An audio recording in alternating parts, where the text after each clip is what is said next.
This show is sponsored by BetterHelp. What do self-awareness, anxiety management, and healthy relationships have in common? They're all things you can learn in therapy. And the list doesn't end there. See what therapy can do for you at betterhelp.com/allies.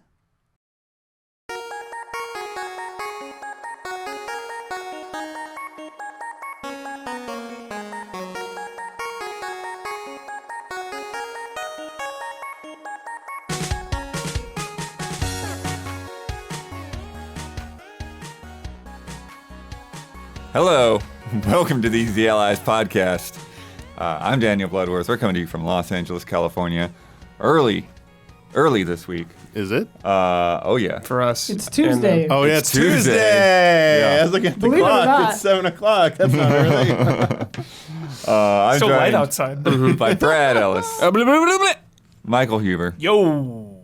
Michael Damiani. Hi. We got Isla Hink. Hey, We got Dawn. he says hi. Oh, we got somebody else back there too. Do we? Gabby's back. Yeah. She smiles angrily. Angrily. Uh-oh. She's tired of that bit already. In italics. Friends, it's the end of a long week. The preparations are minimal. If there's not B-roll, do not worry about it. It's fine. It's going to be a nutcase podcast, gang. Don't send corrections for B-roll. Do not send corrections for B-roll. There are no corrections, by the way, but that's not happening this week. Yeah. None. Perfect week, dude. We did No, I perfect. just did not want to. Blood, just play along. No corrections, dude. Blood. Yeah, we got the second half of Summer Game Fest festivities. All of the unofficial stuff Jeff has claimed anyways. Stuff that I thought wasn't going to count for stuff that Jeff wanted. He's like, oh no, that stuff counts too. It's like, oh, sure, cool. But yeah, we got Xbox to talk about. We got Starfield to talk about. We got some PC gaming stuff we might throw in there. Capcom did something. Capcom. We love you, Capcom. Ubisoft showed up though. Acceptable F. It's all right. Resident Evil 4 came out this year. You're okay. Yeah. And Street Fighter. And Street Fighter 6. Immunity. Diplomatic immunity. Yeah. We've had a Final Fantasy thing happen. They were Yep. just here. That was fun. Yep. But yeah, I guess we'll start Xbox stuff. What sticks out? We started with Fable. Let's start with Fable. Say it. Say it, Huber. Say the line. Let's talk Xbox. Let's talk Xbox. There you go. Let's. Yo, Fable looks sick. Yeah, very promising. Fable looked really awesome. The vibes were correct. You know, I think that was one of the concerns. Is like, how are they going to do the humor? Yeah. You know, in 2023. Exactly. And I thought that trailer just really conveyed the tone of the game in a promising way. Yeah, definitely. Especially with a new team taking over the franchise. Yeah. Yeah, I mean, I get what you're saying there. To me, this was not enough for Fable to show back up. No, it's not enough. Of course not. But it's Yeah. at least a taste of the tone of the series Yeah. that we're gonna get. It's I definitely a guess. taste of the tone. I just feel It's like in-game footage, they say, so, I mean, we can kind of get a sense of what it'll look like. In-engine footage. They could have used the They engine said to in-game, render it. though. They didn't say in-engine. They said in-game Did it footage say- on the bottom. It said All right. in-game footage. Okay. okay, but it doesn't look like you're playing in game, right? Like you don't know what the game plays like. Yeah, of course, of And course. I think that's the Grain thing. of salt. Yeah, of course. It's like we needed, like, even if it wasn't a lot, we needed I would like- some gameplay. Yeah. 30 seconds uninterrupted or something. Otherwise, you should have just like kept it to yourself until you were ready for it. I don't know. It's just a weird one for me because like I'm very, very curious what this team does with this game. Sure. Yeah. And Yeah. like you said, the tone is cool. Yeah. The reveal and all that stuff is great, but it's just like I don't know what we're doing. Yeah, we get Yeah. brief snippets, I think, at the end of the trailer where the character's running from like a giant or something. Yeah, but like that's the thing. It's gameplay, like it's but hard yeah. for me to even like. There's a couple Like, of shots in Alex? there that are Alex, gameplay, you right? me? Yeah. Alex. But it's like for the most part, I'm like, how do we even get here, right? Yeah. Yeah. Like, how do we explore and get into this situation? To be fair, you could be like, these could just be QTE sequences. Definitely, like definitely. cinematic fights. So Yeah. I think we want to see like the moment to moment gameplay. Yeah, always. I want to. Yeah, Yeah. of course. And Yeah, of that's course. That's where I'm That's standing with that. always what we But I'm want. also with you that like, hey, if it looks anywhere like that visual fidelity, that's Yeah. a very good looking game. Mm-hmm. And like the tone of it, like I think I like this direction. It's just I Totally. just need to know what it's gonna be like to play this game. Yeah. Yeah. I agree. And I think, rather than like repeating ourselves for every trailer or whatever, like I feel like that is sort of Yeah. that is my feeling Yeah. of the Xbox show is it's like you had a lot of good stuff, but I didn't see what it is. Yeah. Sure. I don't know what this game is. Yeah. And I am not like disappointed in it. I'm not like I'm not let down. Yeah. But I just like I still just kind of left Yeah. hanging. Yeah. Blood, I'm a little more forgiving on games we just are now hearing about for the first time. It's like their first debut, I guess. Yeah. But for games we've known about for years that are announced, like Fable, I guess, for example, or Hellblade or whatever, it's just like, yeah, I wish there's more there on those ones. Yeah, it's the thing. It's like you've already been Yeah. waiting Yeah. from an initial pitch trailer, and then you just get another pitch trailer, and it's like, okay, when are we gonna see it? Yeah. Yeah. Yep. Yeah. For sure. And speaking to that, an initial Yeah. pitch trailer that sold me very well is South of Midnight. Yeah. Yeah. Really cool vibe. Incredible vibes, but like you're saying, Blood, what is the game? Right. What even is the game? Yeah, because I mean, and I think actually it's a fair point because like I really, really love the look of this. Yeah, I love yeah. the style that they're going for. But it, Vibes through the roof. Yeah. but off the but, charts. But I felt the same way about We Happy Few. Right. And then we got that game, and I'm like, it's not bad. Fair But point. I'm not really digging what Yeah. I'm doing. That is a good comparison because Great point. I was through the roof hyped for We Happy same, Few. same, yeah, same. Yeah. And then I played it and it wasn't for me. Mm-hmm. It's not really a bad game, but it let me down. One of the best sixes I've ever played in my life. Yeah, Truly. that's fair. Yeah. I think that's fair. I like it. But yeah, Yeah. it was definitely rough Yeah. and lacking. They did Contrast, right? Yes. Yeah. I yeah. like Contrast for a Contrast launch I liked, title. yeah. Yeah, I really Like, did. but it was a much I more liked- simple Yeah. thing to do. So, I mean, they've demonstrated they can do it. My other fear is like, when we actually eventually see gameplay, it doesn't look, obviously, it's not going to look as good as this. But like the art style, is it going to completely mimic this or look a little bit different when it's realized in engine? Yeah, I mean, Because it's got to this look a little animation bit is- I different. mean, it's on the yeah. twos or whatever. Yeah, it definitely looks like, very painterly, very stop motion-y. Yeah. So is that going to be conveyed in the gameplay, or is that not what it's going to be? This is Yeah. just the style Right. for this trailer. Brad, you know what it makes me think of? Mm-hmm. Puppeteer. I knew you Yeah. were going to say that. Dude. Yeah, I thought about it. I knew you were going to say that. Yeah.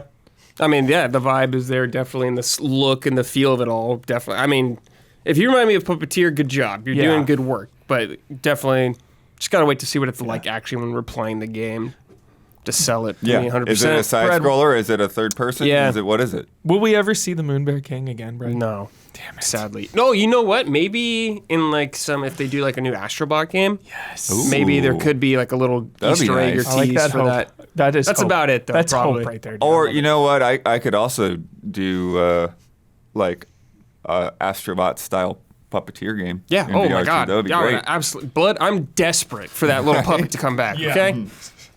Oh, Please, Sony, bring it back. blood getting nuts. Yeah, I love dude, Blood. I'm hinged. Yeah, I love what this the right now. Blood, you're getting me hyped up. Astrobot Puppeteer? Jeez. Yeah, I'm sweating now. Yeah. Getting hot. We saw it in the conference, and then we got Phil Spencer to play himself. 33 Immortals Oh yeah. from Thunder Lotus. Yeah, he who was did hyped on this. Spiritfarer, and before that they did Jotun. I'm extremely hyped on this game. I'm hyped, one, because like Spiritfarer and Jotun are awesome. I never finished either of those, full disclosure, but they're really Jotun's awesome. really quick. I know, Yeah. for sure. You were always trying to get me to finish that thing, for sure. And I don't know, I like the quick, like, beat 'em up, Hades-ish vibe of it. Just getting 33 people in there. The gameplay demo we saw, it didn't look too chaotic. It really looked like people were kind of spread out, having their own little mini battles everywhere, which I really appreciated. And then talking about the bosses of like kind of like a roguelite, like battle royale flavor of just like, yo, as many people as that can survive to get to the boss will increase your chances. And I think that's a really cool mechanic. If you like die pretty quickly, so it's all about like clearing the enemies, staying alive, and then getting to that boss with your full crew. Yeah, really paying attention to like where people are at, making sure you've got healers and you got people that are rezzing people at the right time and everything like that. Yeah. Super excited to like, especially excited to play with chat. Like honestly, that's the bulk of my hype. Right. Is just like filling a lobby with everybody. Yeah, we'll Fall have Guy that style. easy like room match kind of thing. Yeah. Like Smash Brothers or Mario Kart. Very essential. Right? Yeah, it needs that. It needs to be very easy for chat to be able to hop in. Most important thing for me. I'm definitely more positive on it after today. I was pretty not into it, and like I'm still have worries about it, I guess, and like me just enjoying this game more than an hour or something like that. If it has enough variety going on and not just turning into a chaotic mess. But I think the idea is super cool. Yeah, I think that's super fun, and of course I'm going to try it with everyone else to see how it is. So hopefully it's great. Yeah, but just got some concerns, I guess. Yeah, the one detail that they mentioned today that I really loved is like they decided to make a 33-player game, and they don't have 33 people on their staff. So good. Test it. So good. so funny. Oh, So good. It's so good. Payday 3? Payday 3. What do you think there? Payday 3's been cooking. Yeah. It's been cooking for a while. I check in once every like year or two. Payday, what's up? Because I enjoy Payday, but by the time I really got into Payday, it had been out for so long, and I was like, I'll just wait for the next one, and that's been like years now. So Payday, I was always like, yo, when Payday 3 comes out, like I want to get in on the ground floor. But to me, the fun of Payday is the planning, the strategy, getting in there before all hell breaks loose. And the trailer we saw was like Non-stop shootouts. just gunfights. Yeah, I want to try to go in there without shooting or something. Yeah. I mean, maybe you can. I haven't played Payday, so I don't know. Yeah. So the trailer just focused on the thing that I wasn't too excited about. Yeah, I think it was the right call to show a lot of that, though, probably for most people. Yeah. They want to see, like, the action and all that stuff, so I get it, but definitely want a little more of the stealth aspects. Yeah. Cracking the safe or something, Totally. Quietly. The drill, dude. The drilling the drill. safe open. Yeah. Yeah. Listening for those numbers, like with all the pandemonium going on behind you, that pressure. Yeah. Damiani. I'm almost there. Maybe Brad. We walk. Yes. Persona 3 Reload. Oh yeah, They leaked this thing. It got big time leaked. Oh, we got to We see knew it. about this game a while ago. Yeah, we got to see it. Looks good. And looks like Persona 5 engine. Yep. It's gonna comes out early next year, so like 1 year after the P3 portable port to other platforms. But you know what? Persona 3 is my favorite one. Really? I I will told you that. absolutely love playing through it again in a new way. Like this P3 portable was like a refresher for me. It'd been a few years. This is gonna be like the brand new kind of experience. Very curious if it's how like faithful it's going to be to the original. Any like changes are going to be made. I saw already they kind of like corrected on a thing that the main story content from FES version will be in here. Just none of the extraneous content will be in there as included. And whole new voice cast. Oh, okay. Really excited about that. They are bringing a totally new voice cast to do this game. So really, going to be very eager got to hear budget. how it sounds. Yeah, they got budget. Like there's Both yeah. English They're and not gonna VO just and all the reuse- languages. They announced like the English everything? VO cast already. probably have both. It's pretty Okay. cool. So I imagine they'll probably redo the Japanese voice work as well. I'm not sure. We'll have to see. But yeah, just seeing like the new UI, just seeing them being able to walk through full 3D environments, like going through the school again, like just looks so much better. Like kind of like the shopping centers, like the dorm. like the main one. Yeah, it's just gonna be fun to be able to just like walk around that. Yeah. and have like the quality and fidelity of like a Persona 5 level game. Yeah, because the story's great in 3, but I I want to see Tartarus and what's going to be That's- different about okay, Tartarus. that Tartarus Kai. Please. I'm very curious how if they're gonna clean that up at all. Yeah. And make that a little bit more engaging Yes, for some please. people, Yeah. or if they just kind of leave it alone. We'll have to see. Don't leave But it yeah, and like the new music, if there's gonna be any new music, It sounded for that. like the same music that we Yeah, I heard, think right? they had like a slightly new theme Version? or something, or like another take on it. But Sure. they always do that with these Yeah, versions. that's so true, that's true, that's true. Pretty cool. Yeah, looking forward to that one. Yeah, Damiani, I got into it with Persona 4 Golden on Vita. Yep. PSP or Vita? Yep, Vita. It was Vita. Yeah, Yeah. I did Persona 4 Golden and obviously Persona 5. Always wanted to play Persona 3.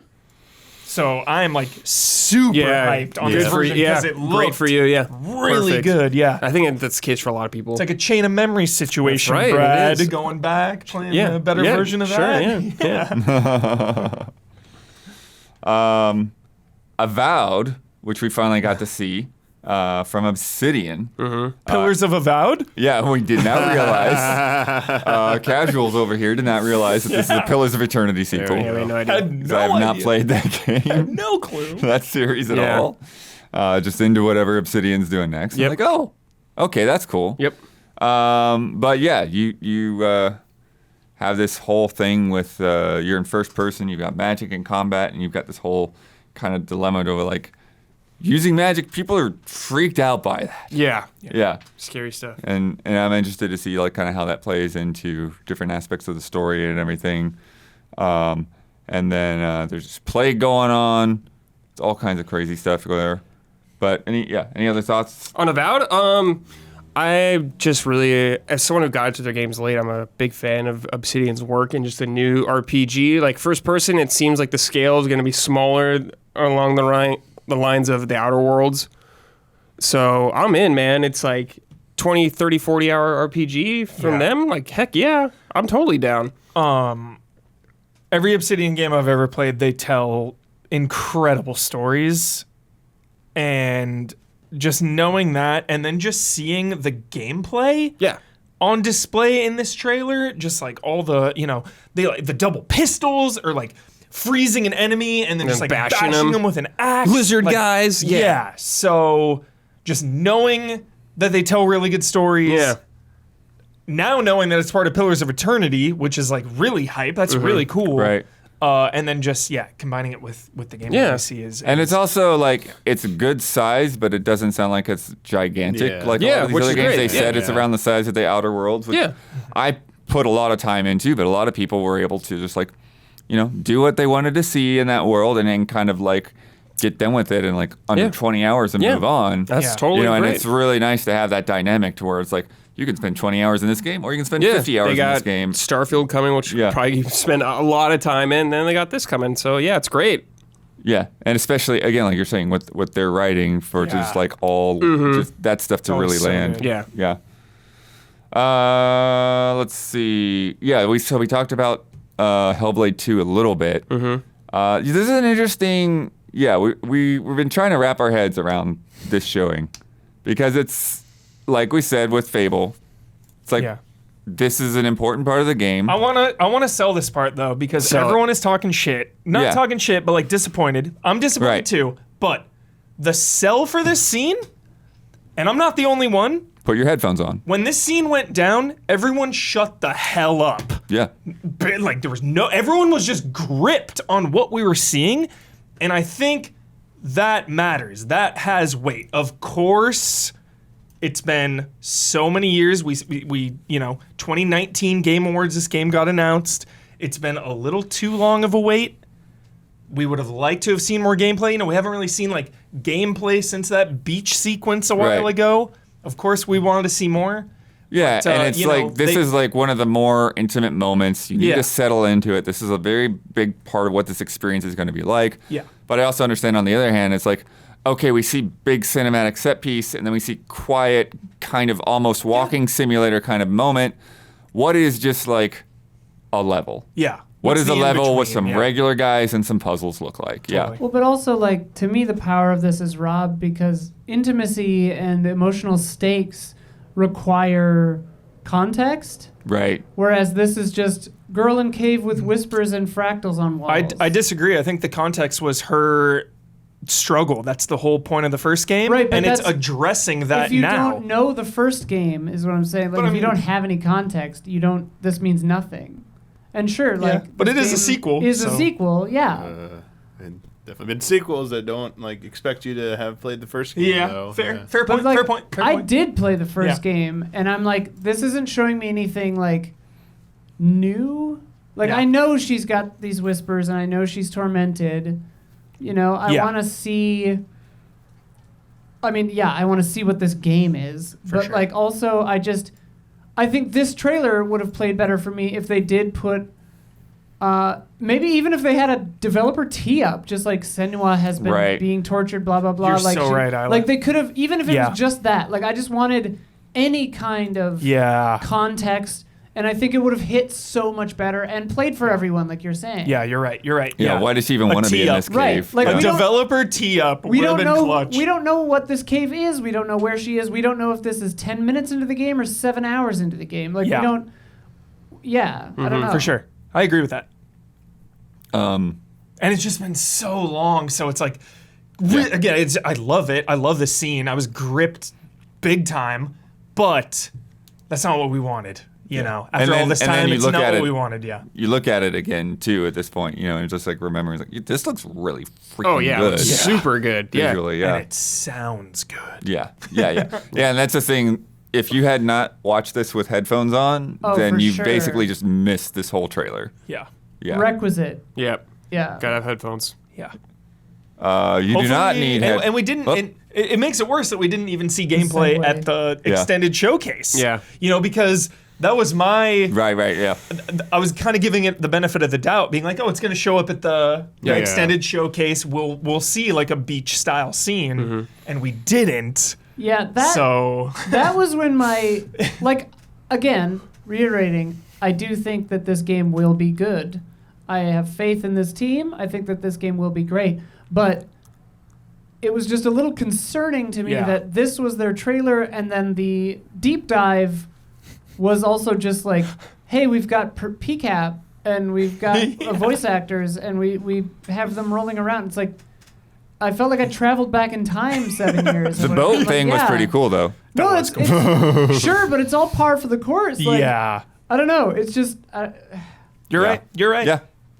like again, the game's probably gonna be sick as hell. Yeah. It's just It just An goes back to interesting what we were approach, saying. It's yeah. like what is a normal couple of things to do in this Mm-hmm. game. It goes for this game, it goes for Fable, it goes for some of the others as well. Yeah. I like that the subtitle is above Hellblade 2. Senua's Saga Hellblade 2. Yeah. Instead I of think it Hellblade might 2, be the Senua's Saga. title. That's the way the title is. It's, Yeah. That comes first. I like it. yeah. Yeah.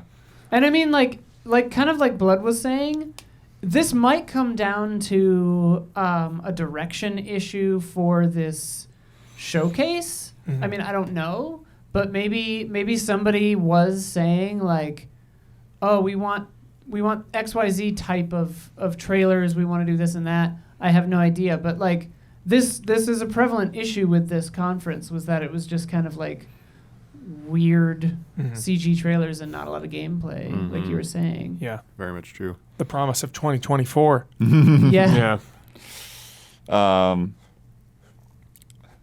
This trailer is just so good. Like a Dragon, Infinite Well. Yes. So he just is it Ichigo? Ichiban. Ichiban. Yeah. Close. Yes. Ichigo is Bleach, right? Yes. Yes. I also heard Kazuma's in this game. Oh, interesting. He Yeah. just wakes up on a beach, presumably Hawaii. Hawaii. Yeah. I guess, yeah. And it's got no clothes. Just Yeah. naked. No Yeah. clothes. No idea what's happening. Yeah. Oh yeah, Diamond Head right there. Yeah. So definitely looks more like Hawaii.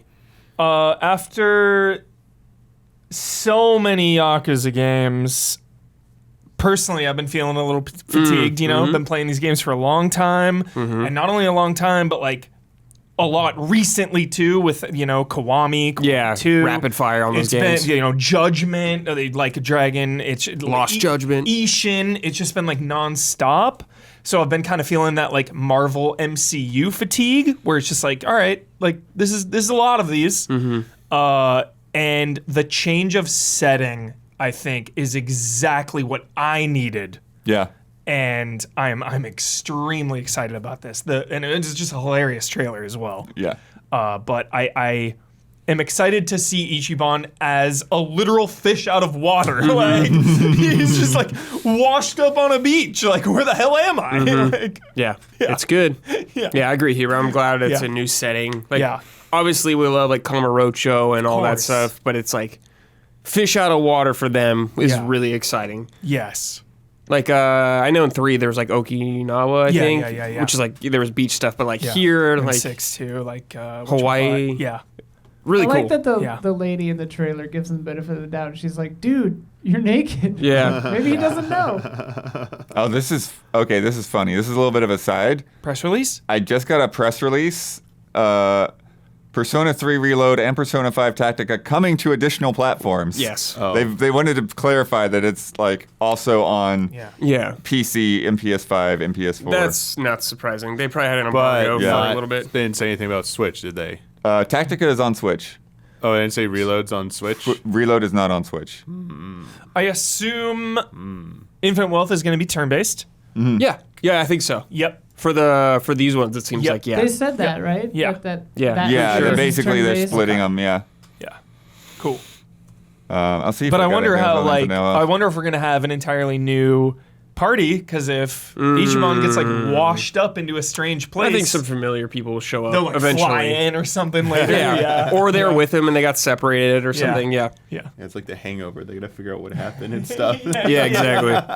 Yeah. Exactly. He finds them all scattered across the island in random spots. But interesting. Okay, so I'm looking at my email for Infinite Wealth, and it doesn't have a full press release like normal, but it does say over the top action brawler, which just makes me think is like, did you just not describe it correctly? Let me see. Maybe. There's a lot of games. Yeah. Okay, I do have another press release, so I don't know why they had two emails like that. Give us the deets. Give us Yeah. the deets, blood. There's not a lot here. Oh, man. It does say direct sequel. To 7. Dual playable protagonists. There we go. Kazuma, Kazuma, in yeah. action. That's cool. That is really cool. And I wonder where in the timeline that syncs up Oh, with of the course, man who it's erased his name. it's gonna be at the RGG summit. Oh, Right. yeah. So we'll get more there. Yeah, That's it's why like they're which being one, cagey. Which one timeline comes First, first? yeah. How those tie in, if they tie in, what's going on there? Yeah. Cool. Nice. What do we want to talk about? Yeah, I mean, do you want to go on the Persona 5 Tactica at all? We didn't really talk about that one with 3. Looks cool. I'm going to play it. Yeah, it looks cool. I mean, down. tactics-based Persona game. Yeah. I mean, always, kind of interesting. Nice it's on Switch. I was just really surprised you said P3 Reload was not going to be on Switch, because there's a whole thing about the joke about Atlas announces their Switch ports last. And so Yeah. people thought they were withholding the announcement for like a partner direct. It's rumored to Maybe. be They happening withheld soon.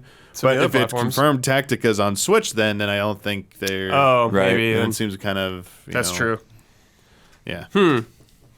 Interesting. But the other Atlas game, the one you'd. Oh, I was waiting to see if Blood would get to that. Oh, Yeah, I mean, having good. We'll definitely get to it, but yeah, I'm just going in order of the conference at the moment. I wouldn't let that slide Yeah. down. Yeah. No. But one I think Huber would probably want to talk about, Jusant, the rock climbing Oh, game from man. Don't Nod.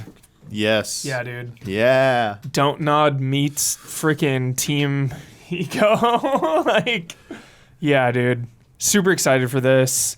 Not much to go on other than just like a meditative vibe, which I'm always down for, and which Don't Nod is really good at. Just so many quiet moments in their games when you can just vibe out, chill out, feel the emotions. And I'm just on top of I keep forgetting the damn name, Banishers. Oh, yeah. Banishers. Like, Don't Nod, ever since they've broken away from Life is Strange, I feel like they're so hungry to have their Franchise? big franchise. They're like, they're staple of the industry. So I'm just rooting for them so hard. Yeah. Because I really love all their games, even like, ones that are just okay. I still love them. Yeah. Yeah. I'm so in on this game. Yes, Nice. dude. Like maybe yes, I wasn't in Damiani. like completely in on their past works, but just Yeah. the vibes of this. Plus, like when they showed like I don't know if it was actual gameplay, but like what the conceptual gameplay of Yeah. it. Absolutely. Just That creature. Yeah, you got Yeah. little weird guy in your backpack, and they make things grow and stuff. Mm-hmm. And then you get up into these like cliffside villages, and Yeah. these things wrecked on the side of the mountains putting and all in that. your hooks and stuff, Yeah, and that's like having cool. to like you'd have to find paths. Like Yeah. And there is a demo for this. We just haven't got time Right. to Yeah, check it that's out yet. right. Wait. Yeah. I gotta play this. Yeah. Yeah, it looks really cool. Definitely want to do that. Yeah. And it's like, is it just one big mountain, or is this just one location in the game? It's hard to say. Yeah. Right. Still a lot of Right. questions. And how much, are we kind of getting led to think that like, oh, this is all about rock climbing when maybe it's not. Yeah. Like maybe this Yeah. is just like one little aspect of this game. Maybe there's a part where Yeah, you 'cause got they a show- torch in the They show this darkness. beach at the end, yeah. They show a bunch Like- of, they show some other stuff, so like maybe There's still a lot of climbing even in these other environments they show though. In-game footage. Yeah, I'm Quality enough final. I'm Yeah. in. Hell yeah. I'm rooting for them so hard. That's I love cool. Don't not. I did accidentally skip one. Roll back a little bit. Kunitsugami. Oh my god, yeah. Path of the Goddess. The new Capcom IP. Capcom. Freakazoid Hands. I'm so curious about this game. Yeah. I'm so curious to see what it is. One, because it's Capcom and they've been on a freaking roll for the last couple of years. And a new IP from them with like, we still don't understand what this game is fully. Right.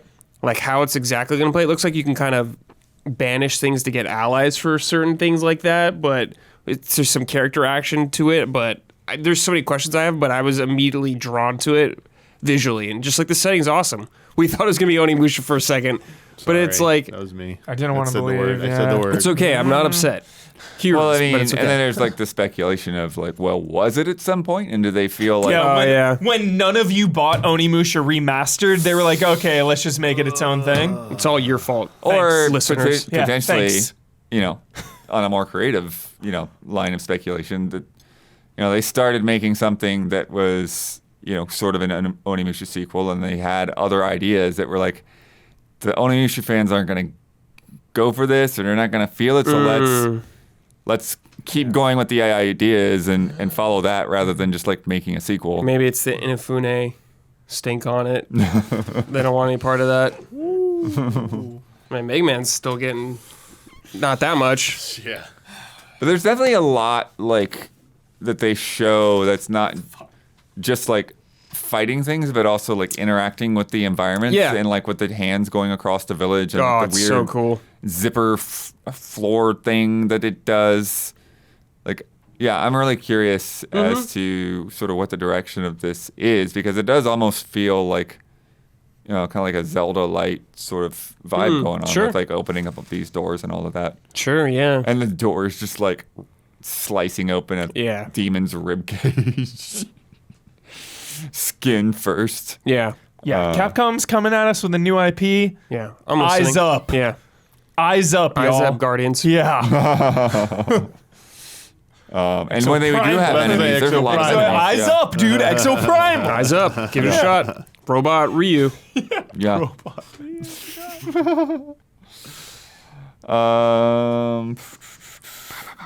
I'll spare Isla Still Wakes the Deep.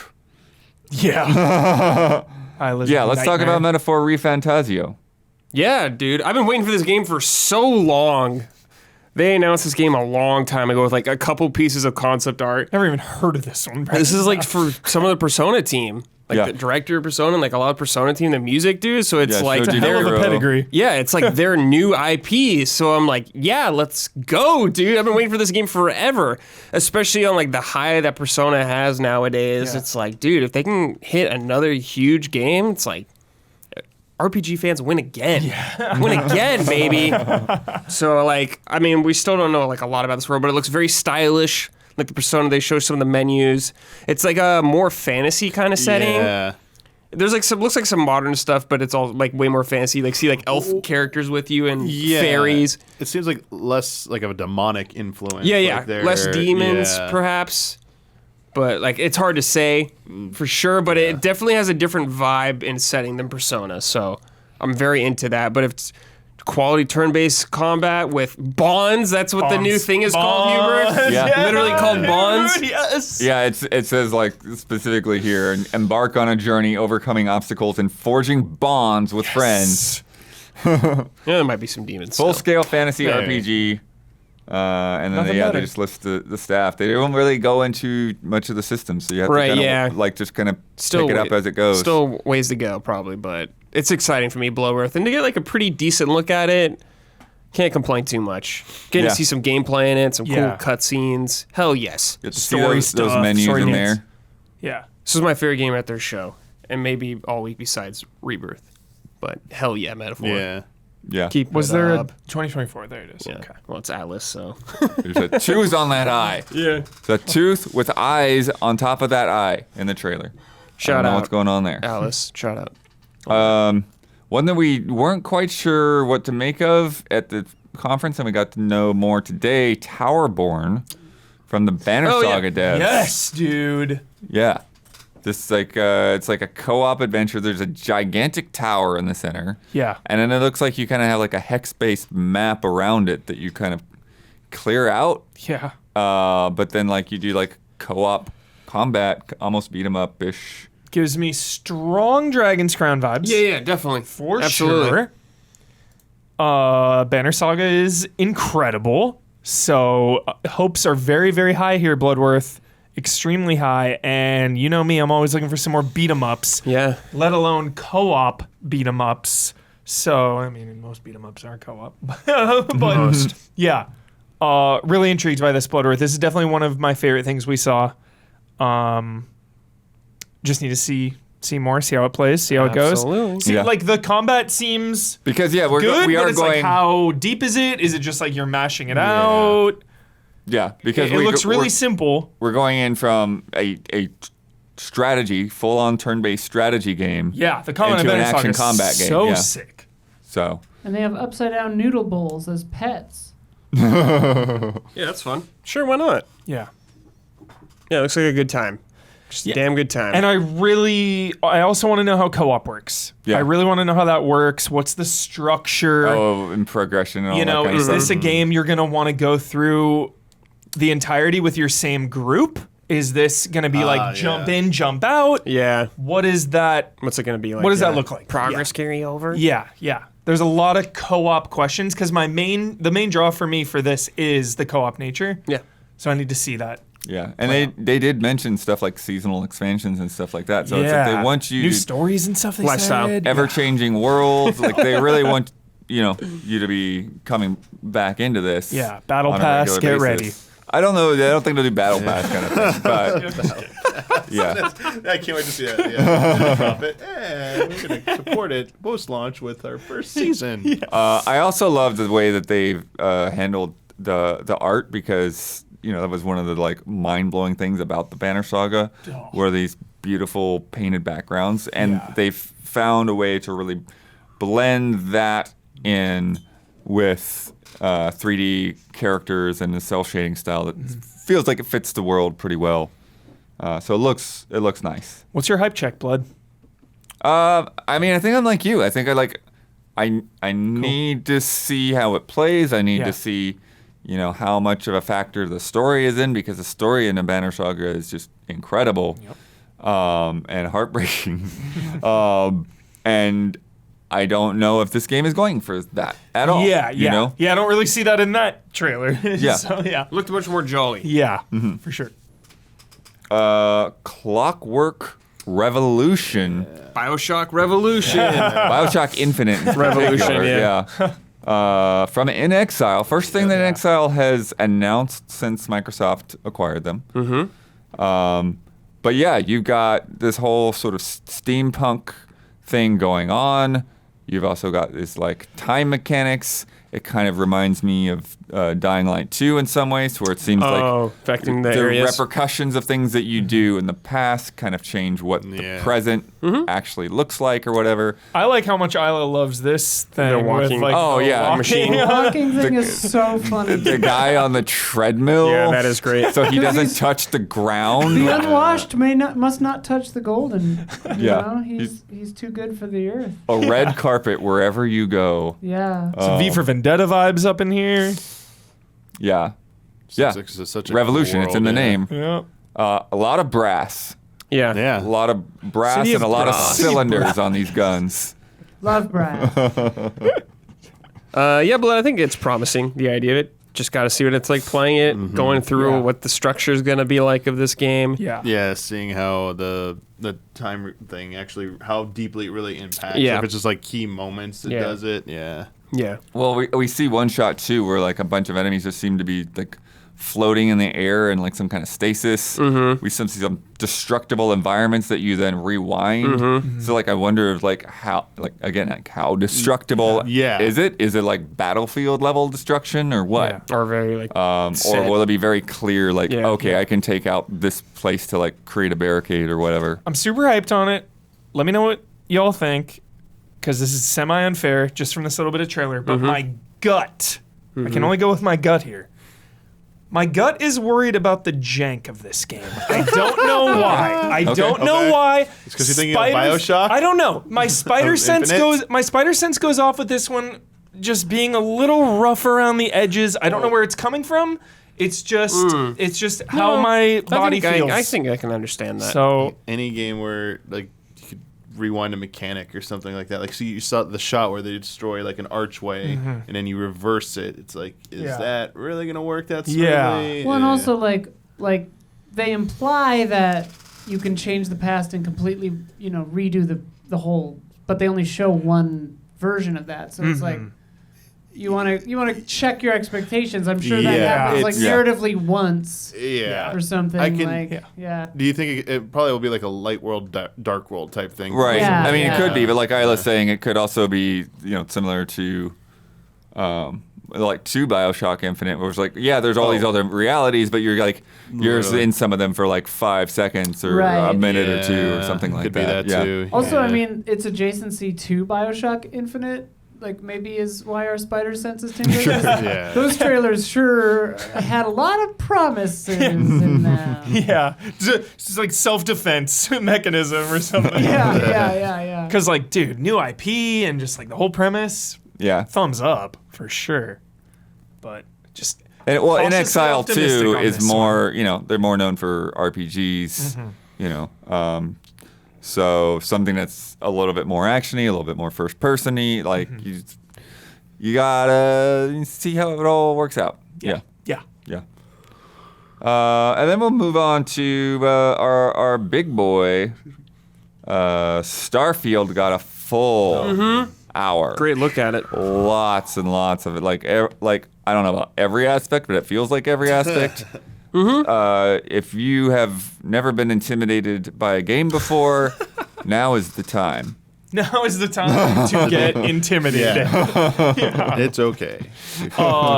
This was a very excellent presentation that I think a lot of people have been very nervous about Starfield, very cautious, and me included, but this entire presentation really made me a lot more optimistic than I was a week ago in Starfield, 100%.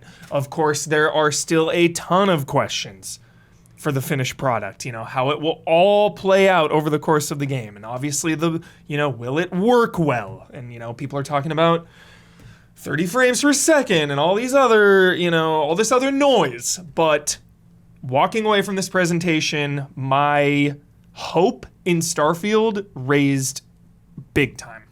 Yeah, because it's got, like just pretty much any element you can imagine. Like they, and when they say 1,000 worlds, it's always going to have a million questions and skepticism to like how robust that will actually be, how interesting those will all be to explore. But that's still a lot of territory, and the cities and stuff that they showed. Yeah, the cities looked so good. Yeah, they looked huge. They looked full of interesting places to go and people to talk to and all of that. They get into the expected kind of character customization and perks and stuff like that. But then like you get into stuff like the shipbuilding. And it's just beyond anything that you like really. One they made that was like flying out. It's crazy. But the thing is, it's easy to have a game where you build a ship that looks like a mech. it's another story to have a ship that looks like a mech that you can walk around through every single one of those modules. Yeah. You know, and explore and Crazy. talk to people that are living in there. you know? Yeah, like I went to sleep that night and I was like, dude, how is that game real? Like, is it really gonna be like, you know, it feels like Yeah. it feels like this game from the future, honestly. Like, if it delivers on all of the promises, you know, and all of our expectations, and story and exploration and gameplay collide into what we see here and what has been promised, the idea of all of this, if it comes together, like, this is going to be a revelation. Yeah. I mean, they even threw like an early bone to Isla by having the robot companion say the player's name. Yeah, I love that. If they have my name. Yeah. But They I mean, yeah, I guess there's always dumb reasons that they don't, right? But you would think that, like you're saying, like if Forza had it, then share it to another team. Yeah. Yeah. Make it work. Yeah, Brad. Blood, I am impressed by this game. Absolutely. What they've said is very cool. I like the robot companion very much. I But- cannot wait for him to punch stuff. But Well, let me keep praising it. I really am impressed with the spaceship. The spaceship is super sick. The space fights look pretty cool. The cities look really nice. I really can't wait to go in the cities. Yeah. And for a game like this, to me, it's all gonna. A lot of it's gonna depend on the stories the game tells, like talking to people and like 100%. how interesting they are. especially the like over 1,000 planets, like a lot of those there's going to be filler planets. Hopefully the filler planets have really good stories on there, or like exploration and stuff. Yeah. They won't. Yeah, I guess. I I guess hope. my fear with this game is it's going to be too big and it'll feel like a waste. A lot of it, like all these planets. I guess the idea of the number of 1,000 sounds cool to some people, but to me, it just sounds like complete filler. Where I'm going to go on this planet with nothing there and Yeah. like shoot a rock, I guess, and like Yeah. that's kind of neat, I guess. Right. But that's I mean, like 980 of these planets are just for you to go mining and maybe Right. get like. I hope really that hope not. kind of Plant or an element will be animal. clear in some way, you know? yeah, Yeah. me too. Like Mass like- Effect kind of had a similar thing to where it's like, Right, okay, right. there are some places that are worth Yeah. exploring, but you know, most of the places you don't really expect that. You're going there for I don't. specific Yeah, need. Huber, I guess Yeah. I don't know why you want 1,000 really complicated populated worlds, like 20 or 10 No. or 5 locations that are big and interesting. I don't Yeah. need that. I You just know? need like you can have obviously planets where you just go to farm resources, but some of those, just some of them, I would hope have some kind of Surprise. and Yeah. some excitement. A dude stranded there is all I would need on one of the planets. You go to a Oh, planet to mine yeah. shit, a dude is fucking stranded there and he's like, I need to get out of here. That is Or- reasonable. Yeah, or you go to a planet and there's like some faction that's doing something, or like tiny little Yeah. like smugglers are So there. Like here's- just some way my smaller You stuff. said the word stories, and I was like, Well, like eh. those to me are like Yeah, like yeah. I guess encounters would be more what I mean. Yeah, like, yeah. Like encounters and surprises as well, Bloodworth. Yeah. So Yeah. what I was trying to say is, there's all this there, and there's cool ideas like spaceship stranded, picking up someone. But with all of this there, I feel like, how many times am I going to see this throughout my journey? Like I'll do the first 5 or 6 maybe, then I'm worried about it all just feeling like fluff, and like I'm just going to be ignoring a lot of stuff, and that's going to happen in a game no matter what, because of how big this is.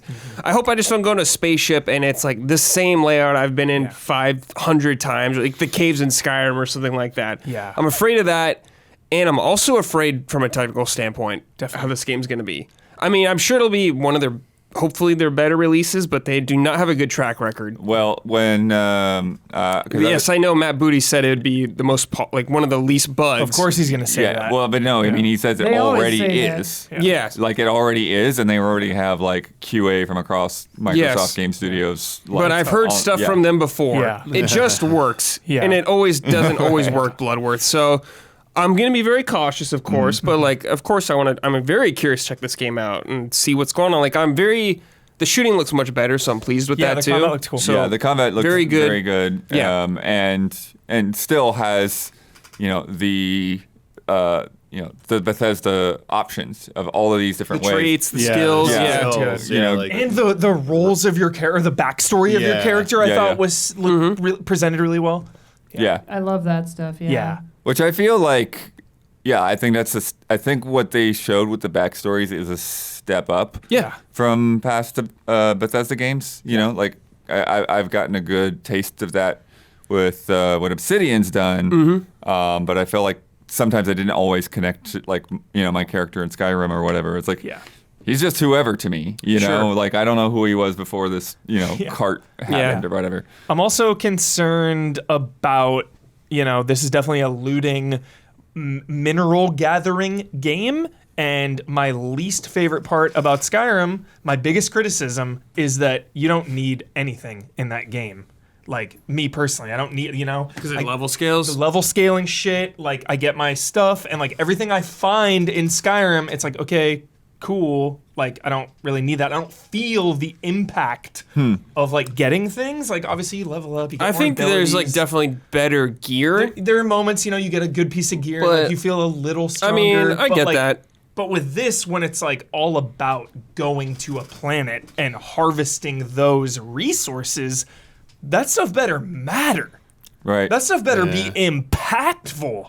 Well, and also like how much of a choice is it? Because like a hallmark of space games is like you can choose to be a miner, you can choose to be a trader, you can choose to be a combat-focused pilot, you know? So I wonder, like, does everybody have to go mine ore? Yeah. Or Well- is it just people who are focused on industry? Yeah, but I More do think that so. there are elements Yeah. of what they've shown that kind of, you know, it makes it very interesting to think about because, you know, it sounds like, and to some level, like the distance that you can go throughout the galaxy is going to be Right. somewhat limited by the drive on your Yeah. ship.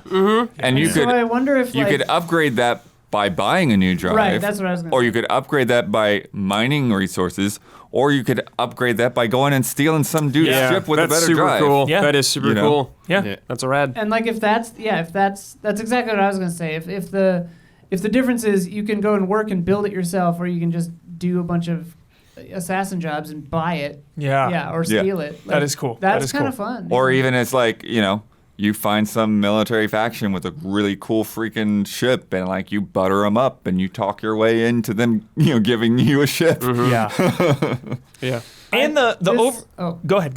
I was just gonna say that this presentation, I think, was a very successful presentation because it took me from like incredibly skeptical because of their past and like even the shipbuilding, which I think looks incredible. Like I do just think back to the Fallout 4 presentations where they were showing building and base stuff. building. It just works and all that stuff. And so like I am still skeptical. I think this moved my needle up into cautiously optimistic. Like Nice. realistically cautiously optimistic for a Yeah. Bethesda title, but it looks really solid and like they have to learn their lesson eventually, right? Like just people need to stop releasing buggy nightmares Yeah. and hopefully this is it cuz it's like they have all the money. So All of like it. there should be no reason to put out a game Yeah. that's They- not ready. They legit have all the money. Right. Well, and it's also like years past when they initially expected to launch because Yeah. aside Yeah. from Yeah, that's Yeah. true. when Xbox delayed it, Yeah. before Xbox it was supposed to launch even earlier. Shout than out, that. shout Yeah. out to Shinobi for posting side-by-side screenshot of the game in 2022 and 2023, and it was the character in virtually the same spot, and it's night and day. Check out Shinobi's feed out there; it was really good. For the 1,000 planets, how many do you think you'll visit in a playthrough of the game? Don't know. I mean, is it 1,000 just for like immersion to be able to be free, or like? Hubert, I don't know what a playthrough of a Bethesda game means. Yeah. Right? Yeah, it's so I wildly remember different. I spent Yeah. like months playing Fallout 3 and then Matt Blair like started it and finished it in like an evening because he just did the main quest. And then he never had any desire to go back to it. And I'm just like, what? But there's so much this Yeah. over here and that over there. That Didn't need it. He didn't need any of it. And he just played bounced Oblivion. because he had finished it. Like I played Yeah. Oblivion for 100 hours and literally the story never started. The gates never started opening for me. Right. Because I never bothered to do it because I didn't care. That's so good. I love that. But to that element, you know, obviously a lot of this was, you know, very specifically pre-planned and everything what they're going to say.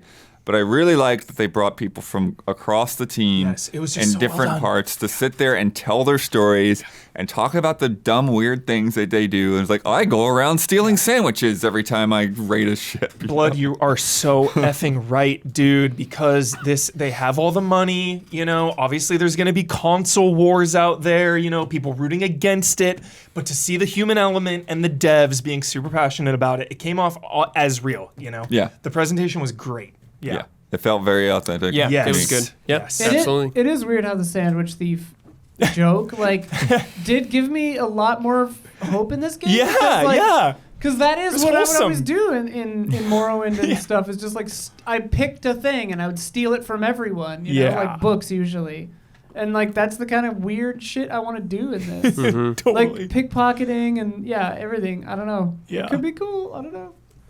Also, Fingers are crossed so hard they're bleeding. Yeah. Max finger crossing. Yeah. it feels like there's potentially dozens of people that you could hire onto your crew as well. Yeah, I wonder how Yeah. that's going to work. And just really curious as to again, how Yeah. fleshed out those people are. I Yeah. imagine some of them are going to be way more involved. It sounds like there's two tiers. There's a companion tier and a crew tier. Well, Yeah. because they showed some of them are from story stuff. Yeah. And Yeah. some of them are you can hire this person to operate this thing, Yeah. and you can leave some people on Yeah. a planet to operate an outpost. And in No Man's Sky, you get crew who use your stuff or whatever, but you can't really talk to them, and they don't have anything to say. Some of them speak in alien languages, So I expect them to have chosen their words very carefully and things to not be much more sometimes than what they showed,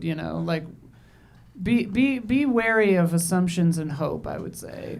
Yeah, if you leave a companion on a planet for a while and come back, are they going to have a real conversation with you? Hey, good to see you. What's going on?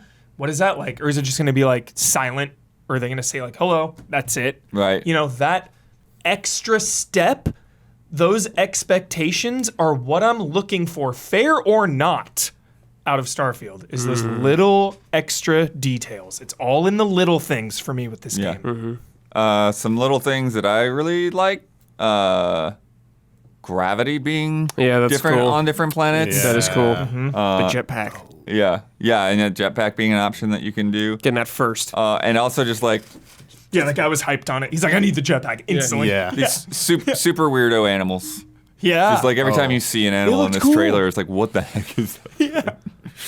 Some big old weird Yeah. periscope eyes. Just the planets are procedural, right? Not the animals? So Are the Right. animals just no, the animals are, yeah. Okay. Because even the robot guy they talked they about said his that some design. parts of Yeah. the plants are handcrafted. Just Got it. Yeah. Yeah, some of the planets. the layers or dungeons on the planets or whatever. Yeah, Probably. probably What they said settlements. was if I recall, the planets geographically were procedural, a lot of them, and then they put in bespoke little Got it. elements, and they Got said they wanted the flora and fauna to feel like actual aliens, not just monsters. Yeah. But I don't think they specifically said whether or not the animals were procedural or not, Got it. if I recall correctly. This one also said the atmosphere is also going to affect in distance of stars and stuff. It's going to affect the lighting on your planet. Yeah, too. that's really That's cool. freaking sick. Yeah, and the level of life. So that I think that's the kind of thing too. There you It's go. Yeah. you're the planets have to be in the right space away from the star to have Habitable zone. some kind Yeah. of crazy Yeah. animal. And other places you might land on there and the only thing that can live is fish. Yeah. Damiani, I know you love space, dude. What is your hype level on just exploring The ship space? combat with all the different little power changes. Oh yeah, they did Yeah. the FTL thing. Yeah. They have the thing where you could target the different parts of your enemy ship. You could switch power Yeah. to different parts. I mean, not just shields and weapons, but Yeah. to different systems to kind of compensate. So that was pretty cool. Yeah. What about just space exploration? What's your hope? I liked how they talked about they did their research. They wanted to go for a NASA punk look.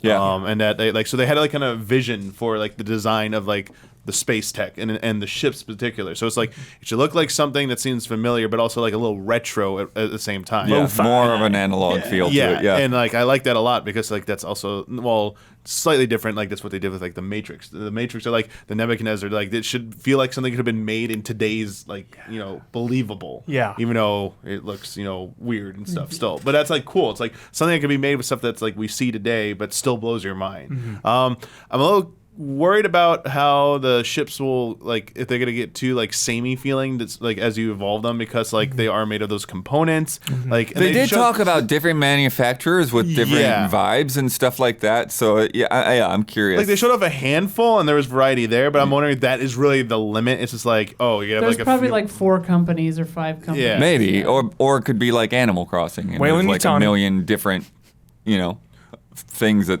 they're out there. Which is fine. It's just like how like the functionality of that. Like obviously we mentioned like you can get creative with that, but like if you're looking for something that's like more functional, like how is that process going to work? And you assume like getting like materials, like whether you're a miner, where you like steal it, whether you strike deals, someone who's like a business person to like get those resources to build more components for your ship.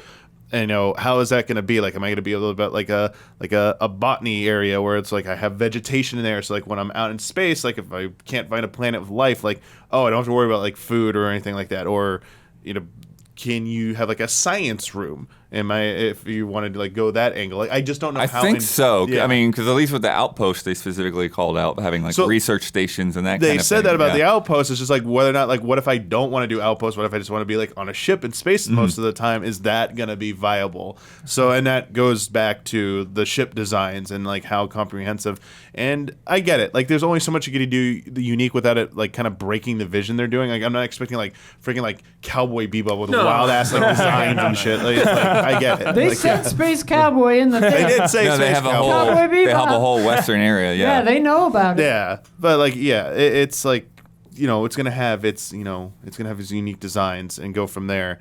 And yeah, like can I like improve like my autopilot? Like I wanted there's gonna be like a scene where like we're in a fight. And it's like you see them doing the battle, but like can I automate that? Can I send over like a boarding party and go like raid them while my ship keeps like doing like the battle and stuff? Like there's a lot of my like questions because that's the part I'm most interested in is like. Yeah, the spaceship, the space travel, and what you can and that, and like when you get to a planet, like surveying it and stuff, like how much can I do from my ship before I go down? Like, well, how much prep work can you really do from there? So, it's fun. Like, I want to get like distress signal and be like, yo. Like, we got spiders running loose here. I was like, I played FTL. No, you don't never go to the planet with spiders running loose. Get out of here. Crew members not coming back. But that too, but like losing crew members. Like, how's that going to be? Like, or you have to make like think of like Mass Effect with choices of sending crew members. Like, will there be the equivalent of that where they might, like, you might even know they're going to go to die? It's like, no, this is a Bethesda game. People, important people will die, and they will die easily, and they will die accidentally. Yes. So it's like that process of, and how easy it is to replace and, feeling that, not just from a story perspective, but like, just like it's like sorry with FTL, if you start getting shorthanded, you start becoming overwhelmed in some fights. You don't have people manning enough stations. Skeleton crew. You are screwed. I'm kind of curious about that. Sick. When Chad and I are talking about the hardcoreness of this, because like I think Huber, you're a good example of like someone who hasn't played Space Sims really, who's like interested in this. And I've played a bunch of Space Sims. And like I'm nowhere near as hardcore as like the hardest. The core. EVE Onliners and I used to play stuff. that. I played a lot of EVE Online, but and what's the other one that's not out? Star Citizen. Star Citizen, Elite Dangerous. Like people who go hardcore into those, like they want a deep sim, like a hardcore sim. And to me, this looks very No Man's Sky, and I anticipate because, like, I don't envy Bethesda. Because they're trying to please everyone, and space games are historically difficult to do that. Like that genre is very hard to please everyone in. Because everyone wants a different thing. Some people want an incredibly deep sim, and some people want an accessible, fun, story-based, space adventure. And this, I really, really hope it nails that middle ground because it looks like it'll be a slightly less complicated No Man's Sky.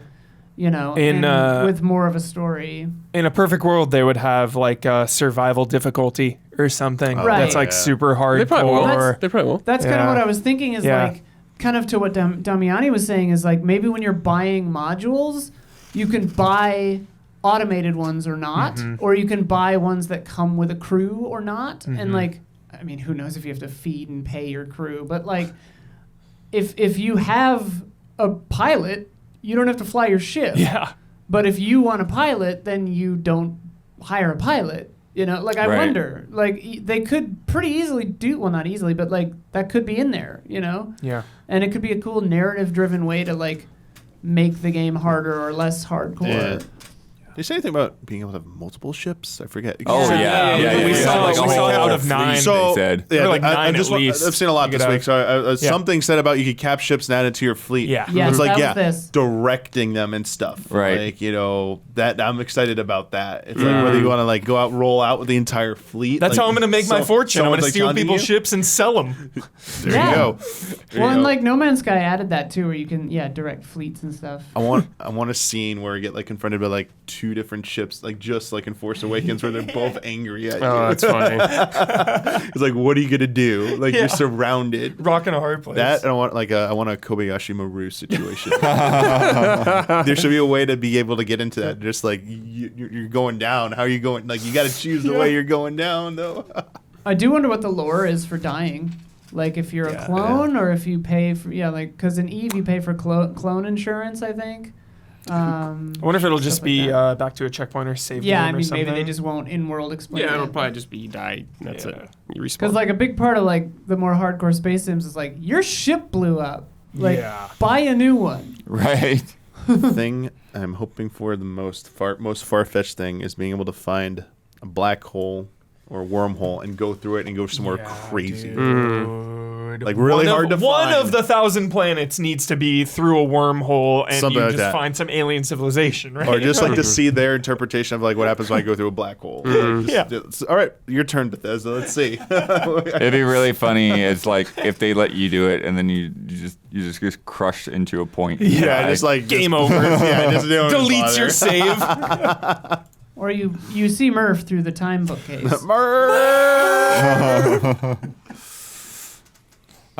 Yeah, I think overall, really good Xbox show, Really good. incredibly good Starfield show. Yeah. But still, that criticism of a lot of these other games, they needed a little bit of that same Starfield style, like show us some of the game, so it's what it's like to actually play this thing, Yep. Yeah. especially if you've shown us the game before. Yep. Yeah. I think the position they've been in before this makes me okay with coming out of it looking forward to 2024. You know what I mean? Because they've been kind of lagging behind. This just got me really excited for 2024. I know that's not ideal for this year, of got me course. excited for this year though too. Yeah, Starfield. Yeah, for sure. Starfield, of course. Yeah. But a lot of this stuff was like, okay, Yeah, I think, I get what you're saying, though. Yeah, I think 2024 Xbox is gonna be. Yeah. But 2023 is too freaking stacked anyways. I don't even know what to think of it. Yeah. Yeah, so let's move on to the PC gaming show. I'm not sure how much Day of 9. these Dana. I wanna and get into Frankie. this. Stormgate. and Frank AI. Frankie. Yeah. I don't know if that bit really stole me. Oh, AI. Yeah, I think it was kind of a drag. Yeah, I mean, hours. Why do the blood cuts cut so deep? They're so intense. Because you never know which direction they're coming from. I feel like I have enjoyed the PC gaming show a lot over the years, and I don't feel like this has been one of those years. I think Like, it's just long blood. Yeah, sometimes they can. they're feel always like this they're- long. I know, Sometimes but they I feel think like for they like run a long, bit and like sometimes this they to don't. keep it up for that long. Yeah. It dragged a bit, yeah. Yeah. I mean, this fair. presentation, chat coined the subtle brutality of Daniel Bloodworth. Damn, Bloodworth. that's true. That was during the AI game brutality. master thing. Oh, and you right. just started reading a different press release. Oh yeah. And we were all just like the subtle brutality of what That we're- was insane. Yeah.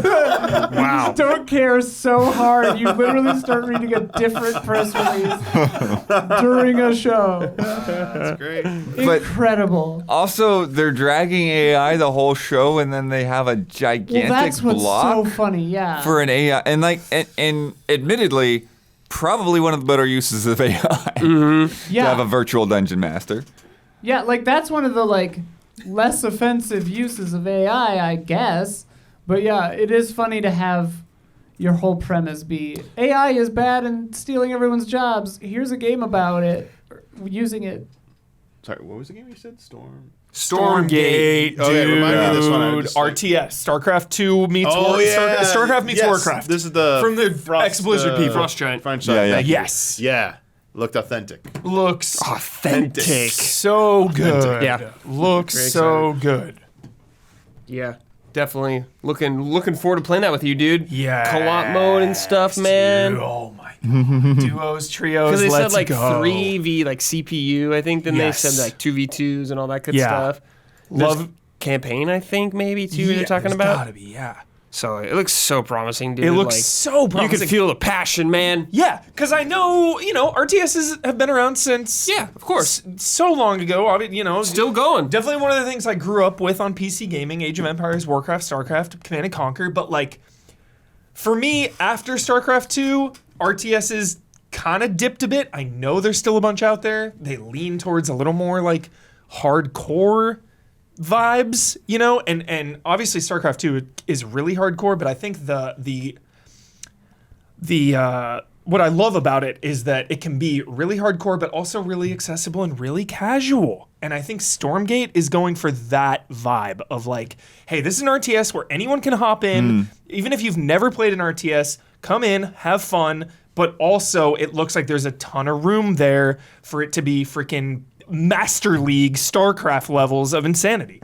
Yeah. Yeah, and I like some of the units they showed, like the little ones going through the trees and how the bigger mechs couldn't go through it. Loved But then that later mechanic. on, they like bursted through Yes, it. that was so sick. That's like a sick upgrade. That's a really, really cool RTS mechanic. I'm yeah, in for. That's really sick. I'm Yeah. really into that. And there's going to be other races we don't know about really yet. We just saw like the human one, but they look promising, man. The ship's flying around, dropping off units, all that Yeah. good stuff. Totally. Very excited. Freaking medevac siege tanks on a cliff. Yeah. Oh yeah. Yes, Yeah. I'm ready. We're pumped. One of the early ones that caught my eye, and we've seen it before, but it showed back up, is Nivalis. Remember this? This is kind of like the kind of almost like Blade Runner-esque kind of city that you're in. The noodle one, dude! Yes! Yeah. This was one of my most anticipated Bloodworth. Yes! Freaking hunting some serial killer in some cyberpunk city, running a noodle shop, dude! Yeah. The entire premise speaks to me. The vibes and the look of it speak to me. Yes, this was definitely one of the biggest takeaways from the PC gaming show. No question, Bloodworth. Yeah, it's got like a really nice, just that color, that neon and everything color, there. yes. It's like and Deep, and rich also- colors, I and like. the- Deep rich color. and that grittiness, it's kind of like the pixel voxel Yeah. thing that's going on. Fifth Element vibes. All the flying Yeah. cars, all the just towering, just like confined skyscrapers. And then you also see like there's older buildings and stuff mixed in there as well. So Yeah. it just really has Yeah. like, it feels like a city that's just Yes. Oh my built God, up you have and an built up and apartment, built up. dude. Yeah. Friggin' Adam Jensen's apartment right here, Brad. And what I love is this trailer spoke to me on a scale level. The city looks really awesome, but then the shot in the apartment, the shot in the subway, those intimate interiors, I always love that balance. Is Yeah. is this a false memory? Did I implant this? I remember there being a game like this where they said it's like one really, really detailed city block or something like that. I can't remember if that's this or a different thing. I don't remember that quote specifically. I do know that Let us know if chat tells you. 'cause that's- Yeah. we've I'm seen it curious. before for sure. Yeah. Yeah. But yeah, it's just it's interesting to have this kind of like mystery detective narrative Yeah. going on, but then also like all of these like life sim The and noodle management sim show. elements. Yeah. Yeah. I want to see how that stuff works. I Go wanna fishing, it says, Yeah. you know, like all of that, you know, kind of Yeah. dumb stuff. And then like they show a lot of these character interactions with. Yeah. They showed like a kind of a grid, you know, it's like of like what your relationship is with them. So it's like Yeah. there's a friend corner and there's a romance corner and it's yeah. And like, how does that change your playthrough? How does that have to do with the story at all? You know, like Yeah. how much of this is living in this world versus following this mystery? Yeah. Optimistic about that one. Yeah, Yeah. big time. The Flawless. We played a little bit of this. We need to play more. Ebenezer. Ebenezer. Civil World. Yeah, we need to play a little more of that. Yeah. As a demo. Words that do not make sense together. It is a Metroidvania based on Charles Dickens' A Christmas Carol. Yeah, of course. Great. You play as Scrooge. PB&J goes together perfectly. Yeah. You have like ghost allies. Yeah, we're like anime Scrooge, dude. Who give you like what you had like some kind of like crazy uppercut in the demo. Yeah. Yeah. And it's post Christmas Carol because Tiny Tim in the demo thanked us for our kindness. Right. Post Christmas Carol? Yeah, so he's already Continuing changed. it? It's a sequel. He's a changed man, He's a dude. changed now man. Now he's Batman. Look at that smile. Yeah, he's Batman now. Oh my god. Maybe he's like atoning for his Yeah. lifetime of being a miser. I don't know. There's good ghosts. There's bad ghosts. You're part of some crazy warfare. You got There caught seems up to be in a that, like, lot ghost of guys like over his shoulder. I bet those are like all different powers. Yeah, they are. Yeah, 100%. Because like the kid was like a dive kick. Which we thought was Tiny Tim, but he was still alive in the beginning of the Yeah. trailers or the demo, so who knows? Oh yeah, there's somebody to give you an air dash. There's just like a flame swing thing going on. There's of course double jumps and all that good stuff. Yeah. Visually, it's just it's aesthetically pleasing. It's a very soothing game to look at. And even when they show that world map, you know, sometimes Metroidvania world maps can be just like anxiety-inducing. And everything in this game just looks really clean. Yeah, I've seen really a lot of elegant. maps like that. Yeah. This game reminds me of Ender Lilies a lot with like the Yeah. ghost kind of things. Yeah. And that map looked a lot like it. So I'm curious. You I know. thought the same thing. It really, you know, not every scene of course, but it really there's a lot of it. It really looks like the front of like some like Christmas card? yeah Christmas card or advent calendar kind of thing. Yeah. Like it does get those vibes. Yeah. Yeah. What a Don's weirdo pumped thing. too. Yeah. Yeah. He wanted to play. Don was into it. Trying to think which ones you might want to talk about. I Dorf. asked if he liked it and said, yeah, it was Town. okay. Wow. Okay, Don. That's good for Don. Do you remember Dorf? It was like this old school RTS. Yeah, with like the Command and low Conquer. frame Yeah, No, animation. that's cool. Yes. Looked like Command and Conquer. Yes. That looked cool. But not much else to say. Yeah. What was the game you went nuts about at Huber? Like a first-person like action like kicking melee. Well, There was like a stab in the face, right? Yeah, what yeah, was yeah, that? Yeah, someone got stabbed in the Oh, face like a yeah. robot. You really dug that one. Yeah, that looked sick. I think I might know which one that is, but there's so many games, so like So finding many. the name of it takes a minute. So many. Fortune's Run, is that it? Maybe. That's a Space Boomer shooters. Yeah. It's got to be that. that one's got a demo too. We just didn't get to it tonight. demo for that. I think this was. Oh wait, I think this was different, maybe, but this is really cool, anyways. Yeah, I think this is. Well, no, this looks like the maybe same this trailer. is it. Yeah, this might. Yeah, this is it. Yeah, is this it. one is it. looks so sick, dude. Love the visuals, love the vibe of this. You know, the last like bunch of years, we've just been getting it's a renaissance with these types of games. Yeah. It's Boomer like shooters. retro It's the boomer- new Metroidvania, It dude. really is like retro boomer shooters are just crushing Yeah. it. It's And an audience. yeah, I just like the reveal of like that character just kind of on the ship, and she like reveals herself, and combat looked cool. Yeah, I gotta get your take on what you think of this play. And this isn't the only game that's done it, but there are a few that do this Path of Exile 2 showed a really quick gameplay snippet. Yeah. And then they're like, come back on July 28th. Yeah. Like they're just there to be like essentially an ad for the Yeah, they are. for their actual reveal. They are. Yeah. I think it's kind of annoying, Bloodworth, but it's Path of Exile and they're humongous. Yeah. Right. So I think they can just kind of get away with it. Yeah. Where everyone's just like, all right. Yeah, I think for a game that big, Yeah. they're really speaking to their fans, and they're saying, "Hey, mark your calendars. Don't forget." Yeah, mark your calendars. Make a day out of it. Make it an event. Yeah. Also, I guess in a way, like, there's nothing more devastating in a conference where they do a 12-minute deep dive into something you just do not care about. So maybe they were just like, hey, we're going to dive in for an hour, Yeah. but if great you really perspective. want it, just come and get it. Like, Great. we're not going to waste anybody else's time. Yeah, they If you showed want like to come and get it. 30 seconds or something of gameplay, it felt like. Yeah, they could have gone a little more. Yeah. I think, for Yeah, sure. I think And then they say, could have hey, shown off check a little out bit more. Yeah. Give us 2 minutes and then say, watch an hour in 10 days. Like, Yeah. But it's cool. It's Yeah. coming up. Very nice. Also, yeah, Chad makes a fair point that like everyone's on Diablo mode right now, so True. they're giving it a little cooldown. Yeah. Buffer. Sorry. Sorry. No, one's- it'll probably mention okay. it.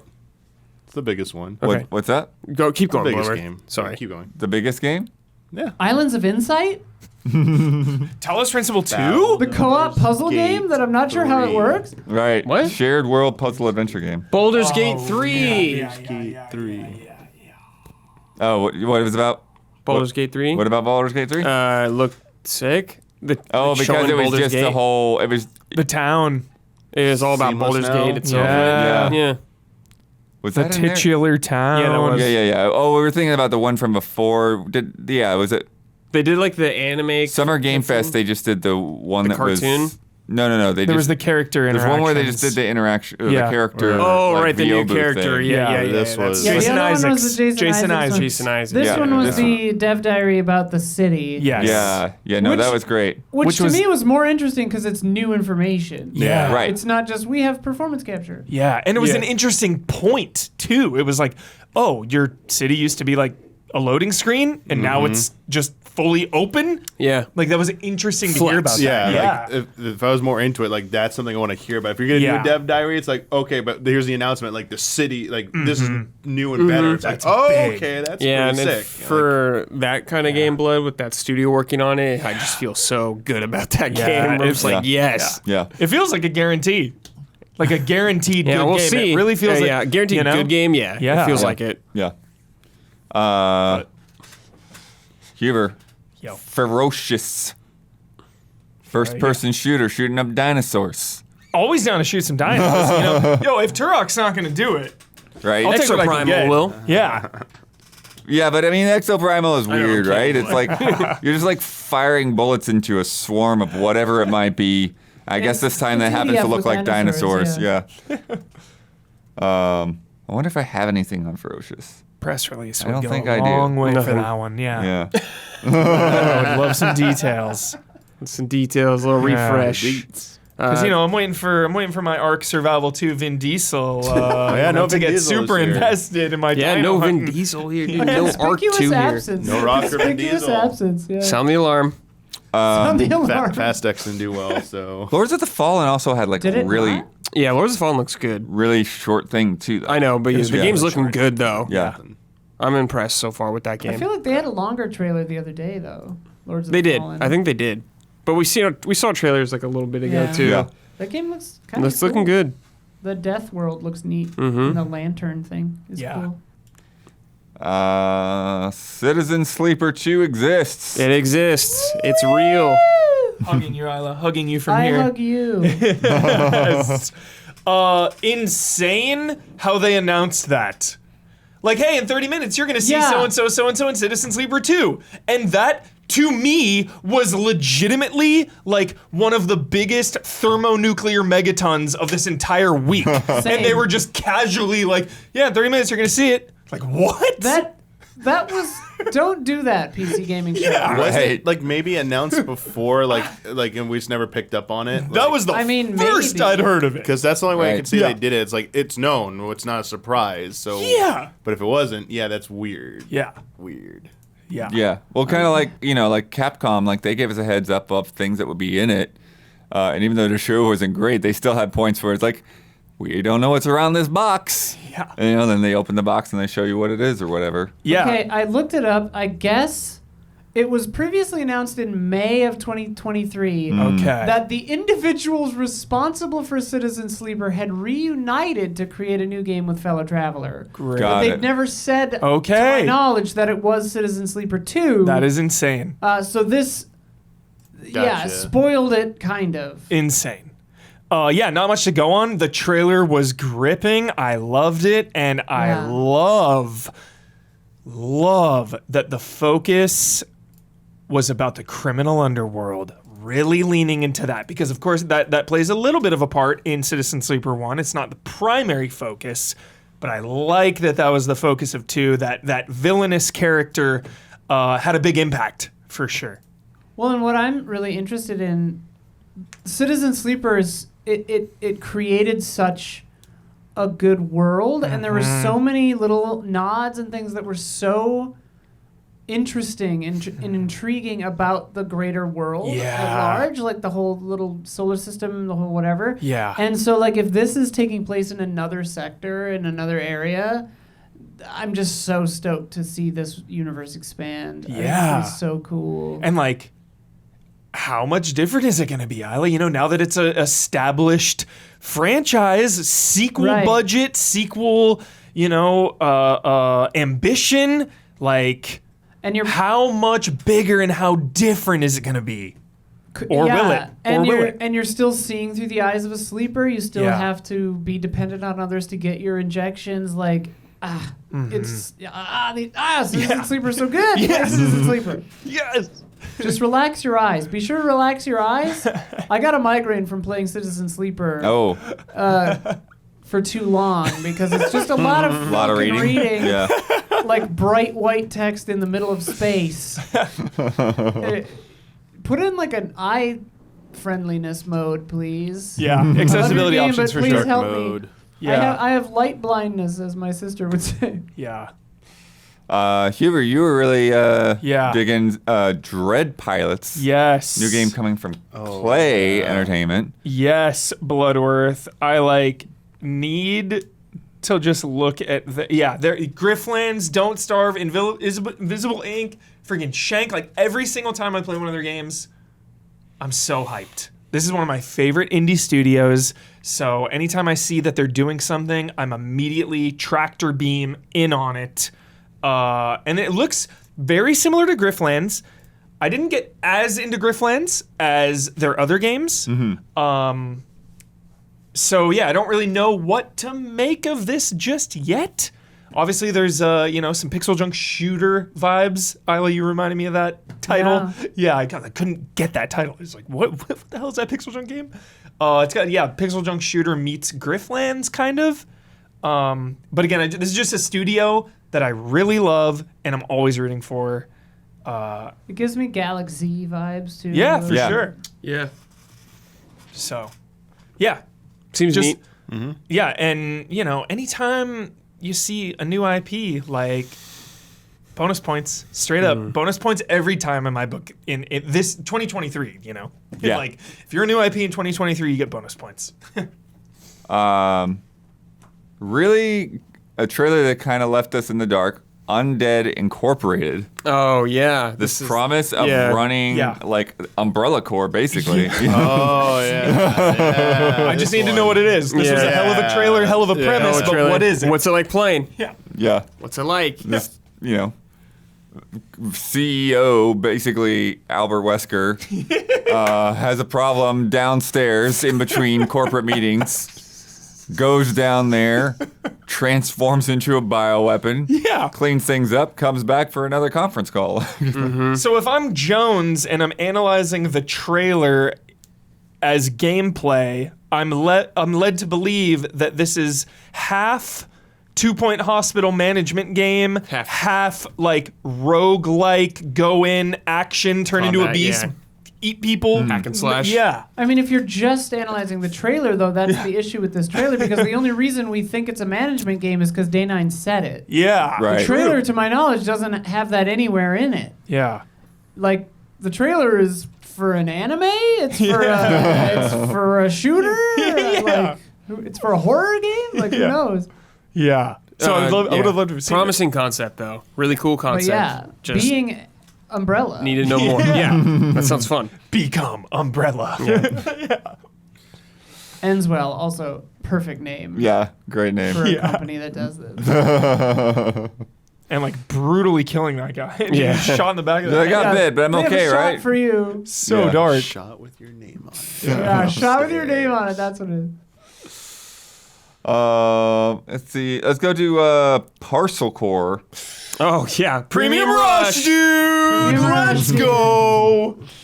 Very This Paperboy vibes, yeah. Paperboy Crazy Taxi vibes. Let's go. Jet Set. I'm in. Looks I'm, really I'm fun. 10 out of 10 in. It entirely comes down to feel Yeah, Yeah. absolutely. and Yeah. music. Music's Better have gotta a be killer soundtrack. Yeah, music's gotta shred Yes. Yes.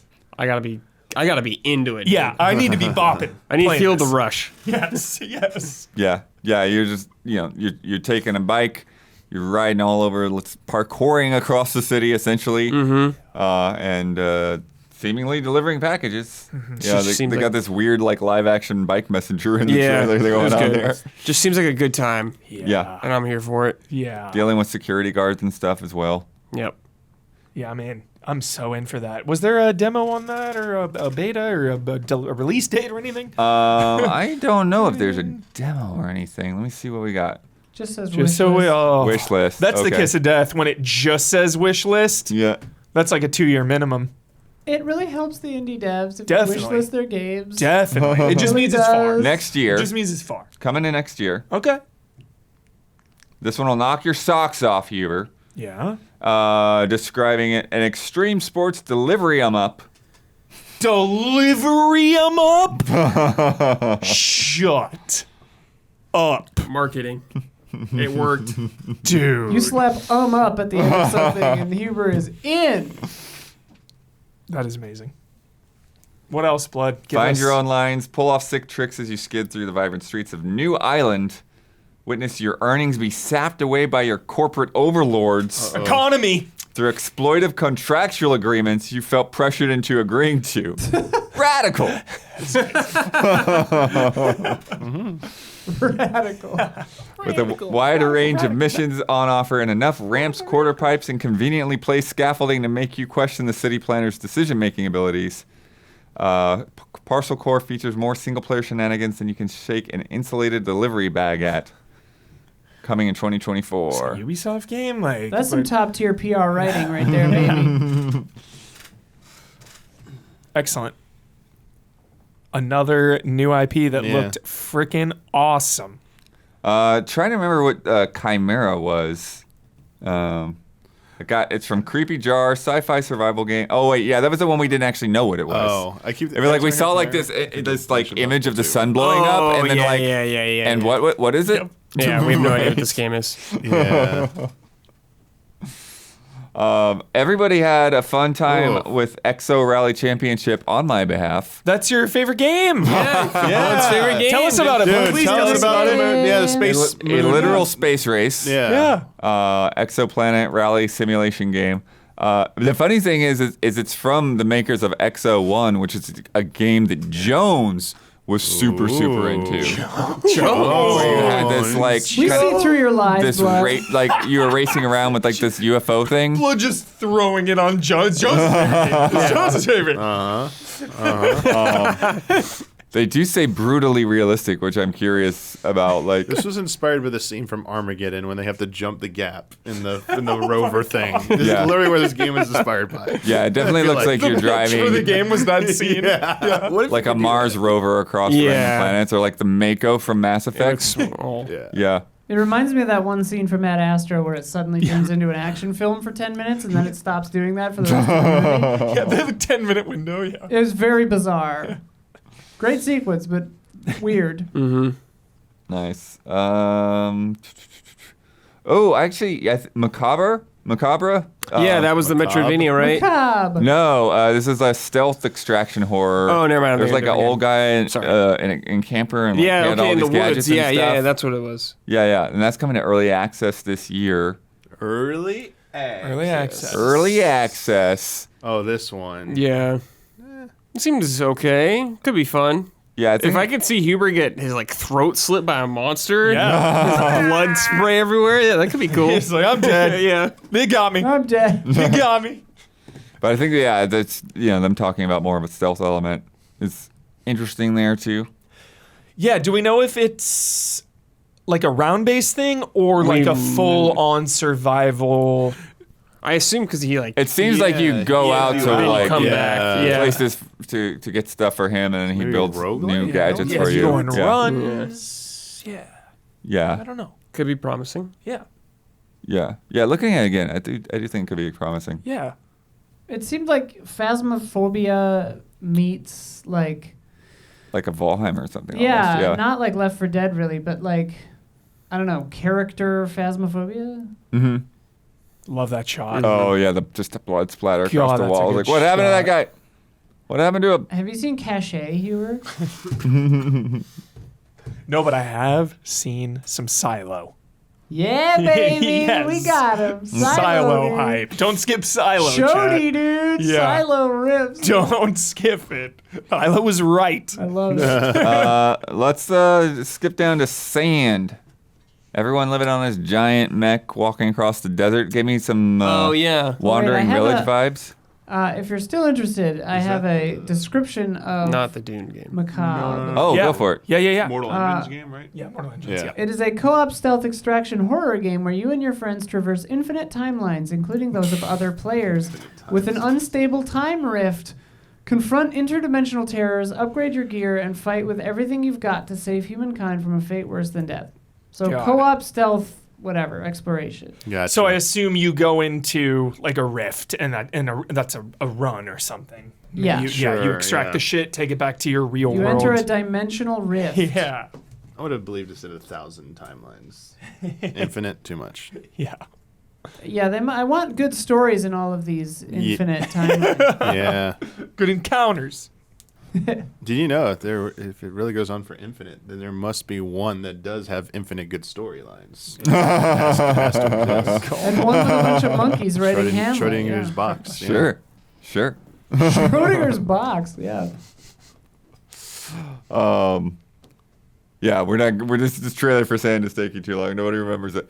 And then, did anyone have anything to say about Dune Awakening? They had a big How old. dare you let me put up a trailer for B-roll? Now Think you of know. Don. Now Nobody was you know talking. the feeling. You talk about this trailer, damn you! I've gone through remember it. this so many Think times of in the poor years Don. past. Poor Don. Oh, who? Well, I mean, You're gonna talk about this trailer and you're gonna like it. Don's just thinking about Nice Ebenezer pipe. right now. Cool gun. Nice pipe, cool gun. This is the Wild Wild West. I don't know why Blood brought this up, Because frankly. they're like a world without water anymore, and they're going to a port, and it's like, oh, Wild but Wild they're West not in the meets water, Water so- World meets Mortal Engines. Yeah, that Sell is it. so apt. Print it. yeah. All right, you can stop talking about it now. Oh, but anyone want to talk about Dune Yeah. Awakening? Big old No, no. No, I mean, giant No. sandworms. I really, really like Dune. But Infinite not exploration. Enough, yeah, I like Dune, but not enough to commit my life to that game because that to me looks like a lifestyle game Yeah. it is. where you're just like all in on it. I think it sounds cool, Blood, but I would like to see more of it in They action. needed to show To get more, hyped. yeah. Yeah. I mean, Also- storms like tearing up the world every week. Yeah. And also, yeah. it really sounded like one of those MMOs that is entirely like player faction driven, and nothing gives me more anxiety than that. Just Oh like, yeah. because you're never gonna compete with like some giant mega corporation, just like real life. You know, it's like too stressful. Got no chance. Some Yeah. guild, dude. Oh, Yeah, some guild's gonna come in and just run the planet. What hope do you have? No, I mean, in a way, that is very thematically correct It for Dune. is. It absolutely is. Yeah. Stresses me the hell out though. Like, I don't want to be there. That was actually, like, I don't know if it sounds like a fun gameplay hook, but I do kind of appreciate the meta narrative Yeah. of that, where it's just like, you can't compete with people who dedicate their lives to playing this, and Yep. that's just how it is. Yeah. Yeah. Just take it easy in Flight Simulator. with the Yeah, delirium. Flight Simulator. That'll A be little more my chill. fix. Yeah. We got more news to come, but are you enjoying this show so far? Please take a second to like and subscribe and ring that bell on YouTube. It helps us and it helps you stay connected. And now, a word from our sponsors. This podcast is sponsored by Henson Shaving. I'm actually really excited about this one. They sent one of their razors. It's like the T-shaped safety razor thing, and I've been using it. I already had a razor like that, and I prefer this one to it, the one I was using by far. The engineering on this thing, it's like a stealth plane. It's amazing. The edges are perfectly rounded. Everything, like, it's such a smooth close shave. It gets so close, and I haven't had any irritation problems. I haven't had any like scratches from the side of the razor itself. It's beautiful. It's perfect, and a lot of that has to do with the fact that it's a family-owned aerospace parts manufacturer that makes this thing. They have made parts for ISS, the International Space Station, and Mars rover, and they're bringing that precision engineering to your shaving experience. Like, your legs deserve, or your face, whatever you're into, deserves the precision of the International Space Station, dude. Straight up. Also, like, razor blades are like diving boards. The longer the board is, the more it wobbles, and that gives you more nicks and cuts and scrapes. And this thing, like, a tiny amount of the blade sticks out, but it's just enough. It's like 0.0013 inches, apparently, which is less than the thickness of a human hair. That means it doesn't vibrate, doesn't cut you all to hell. It's marvelous. These things are great. It doesn't get clogged up. You just rinse it off. No problem.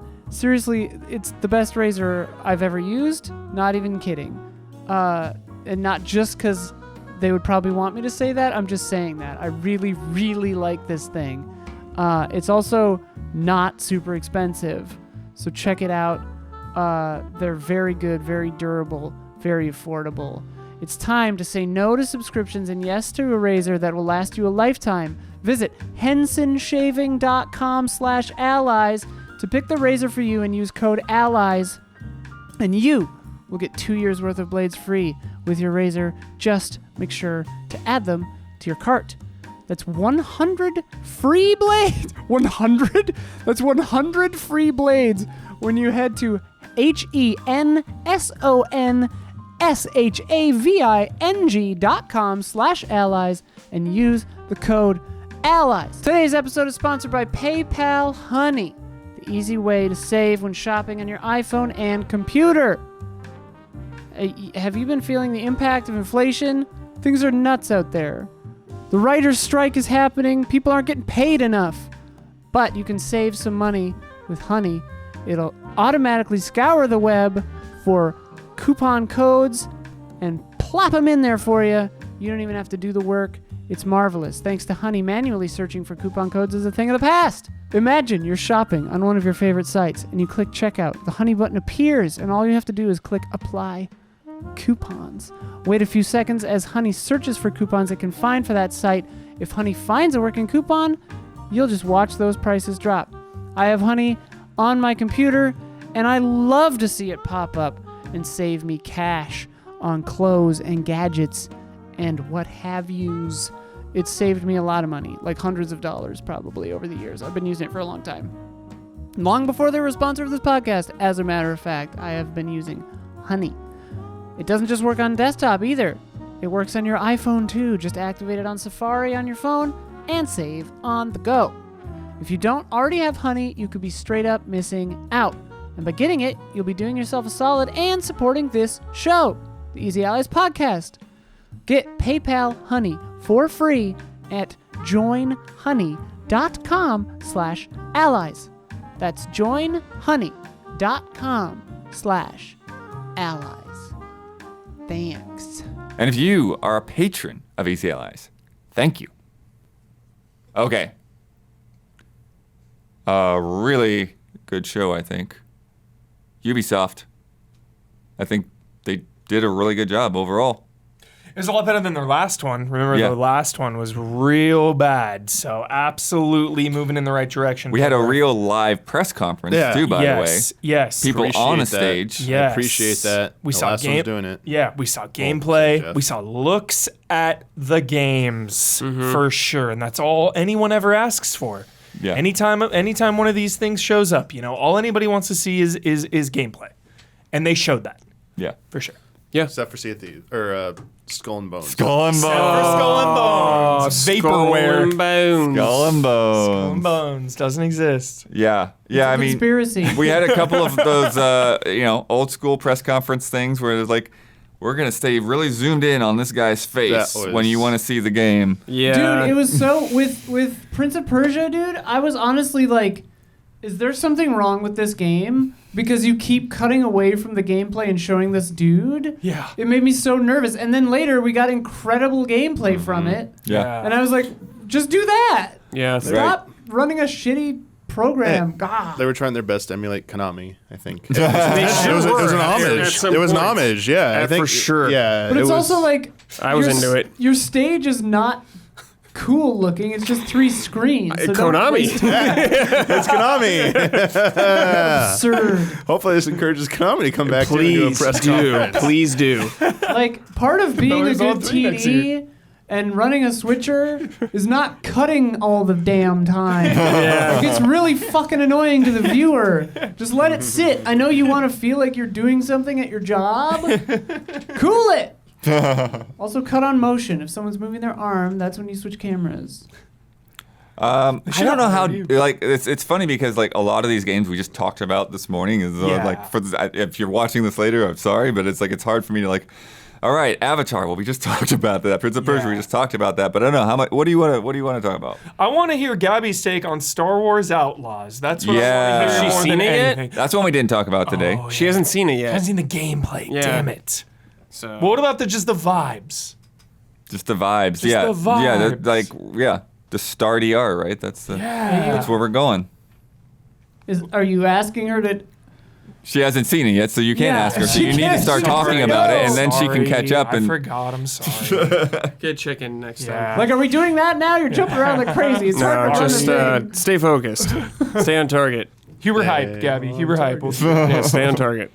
Yeah, we'll have her watch it, and then she can get Yeah. opinions on it. I don't know how much we want to dig into each thing, but like Avatar, Seems fun. yeah, I think it So- looks good. So as of this morning, my hype for this game has gone up because Okay. the entire Here we go. movie franchise has been delayed to 2031, basically, for it to finish. all right. So now this is way more This is needed. This is needed for my Avatar fill. As planned. Yeah. So James Cameron, the mastermind. yes. Saw Huber's reaction, Yeah. saw Don's reaction to this. It was like, hit the delay button immediately. So Now you're clamoring for yeah. it. So now I need this. I need it. Yeah. Mission accomplished. Jim. Yeah, still the co-op angle still seems like one of the biggest hooks too. Mm-hmm. Just being able to go through that with someone else. Yeah, that'd be fun. Yeah, Yeah. 2-player co-op. Definitely. A couple Navi running around. It's epic. Uh, Yeah, I like everything I've seen with exploration and visuals. Mostly like just the planet looks really cool. Exploration looks fun. Just the combat kind of is underwhelming. But you know, if the world is really impacted by clearing those bases like they said, if you really feel that, Right. and if you really need to go in there to get resources, they were talking about weapon crafting and stuff, if those two elements are meaningful and balanced, it can really prop up combat just by making it, like you need to go in and clear them out. And because that whole part just looked like, really Far Cry-like. right. But like when you the look air at you look at the towns, you look at everything else, and Yeah. it's like, this is pretty cool. Yeah, totally. I mean, even more to the Far Cry vibes is like the villain. They're hyping up that like villainous character. It looks like a Far Cry villain. It does. Yeah. It looks like a it nobody. sure does. It really does. Like So- it's the most empty kind of face you could get. Yeah. And character customization, your mount customization, and taking care of it. Yeah. Like I really want it to convey the Navi vibe of like loving and respecting Pandora, and just everything about it. I really hope it. I really hope I feel that when I'm playing instead of okay, go to this base, clear it. Go to this base, clear it. Okay, go to this marker on the map and craft this. Like Right. I want to feel the weight of the planet and the animals and the RDA Yeah. coming and torching things. Like, It's probably gonna have that though too.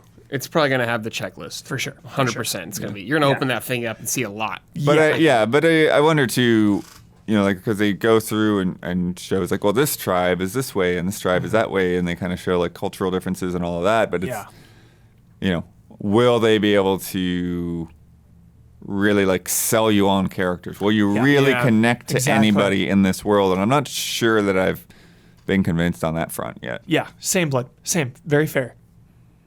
Prince of Persia, The Lost good. Crown. Yeah. Looks good. Rips. Yeah. We played this. We talked about it in our impressions. But yeah, great Metroidvania style Prince of Persia from people that are making Rayman Legends, that made Rayman Legends and Rayman Origins. Yeah. And yeah, there's a lot of great mechanics there. Yep. Good parries. Really good parries, really good air dashes, wall jumps, just platforming in general. Everything felt rock solid. All of that.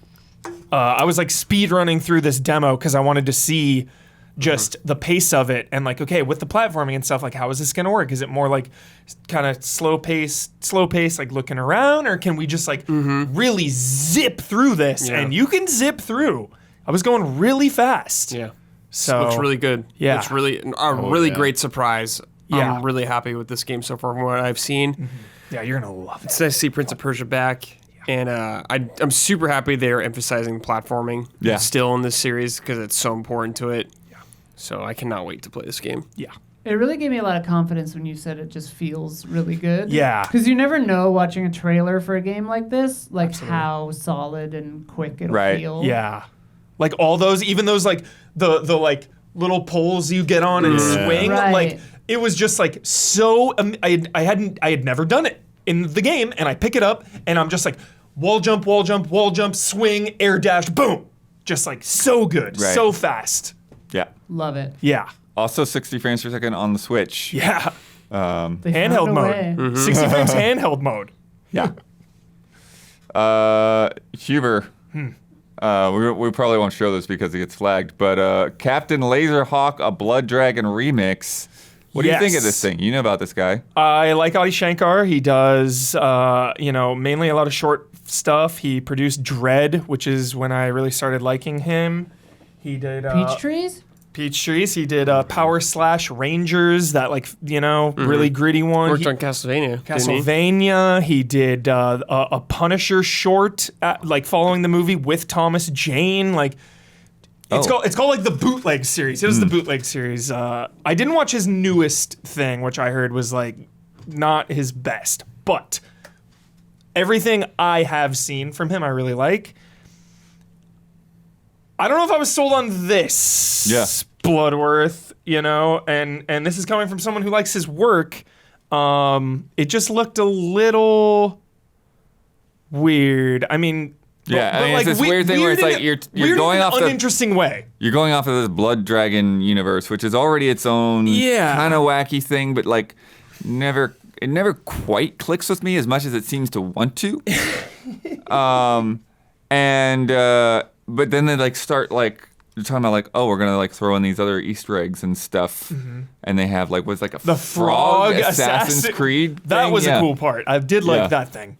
But then it's just like it just makes you wonder like what is this thing? Yeah. Like, Yeah, what is yeah, this yeah. game? I get this that. show? I Yeah. mean, you look at it and you're like, is this insane for the sake of being insane kind of thing? But Yeah. it's hard to tell just off that brief thing. Yeah. But yeah, I mean, I wasn't like, oh, dude, sick. Yeah. Just like, all right, Yeah. seems fun. It Great also Konami it just moment, wasn't though. helped by like I don't know. In this press conference, I don't know if people were having a hard time seeing the prompter. Maybe. Yeah. Like it looked like he was squinting. It wasn't just him. Like it seemed Yeah. like a lot of the presenters were having trouble. Like, it seemed like they were waiting to see what they were supposed to say, not like trying to pause and do stuff. The pacing of it Killed it. It didn't put you in the right mindset to be open to a unique remix of a bunch of ideas and IPs. You are 100% correct. Yes, I agree. The pacing was off. Yeah. Oh, specifically, Skull and Bones. Dude, actually sound the alarm for this game. Vaporware. Yeah. The ship is sinking. It is. Fast. It is really sinking. The game does not appear, but the band does because the band was already booked. And Is that true? Yes. That is why?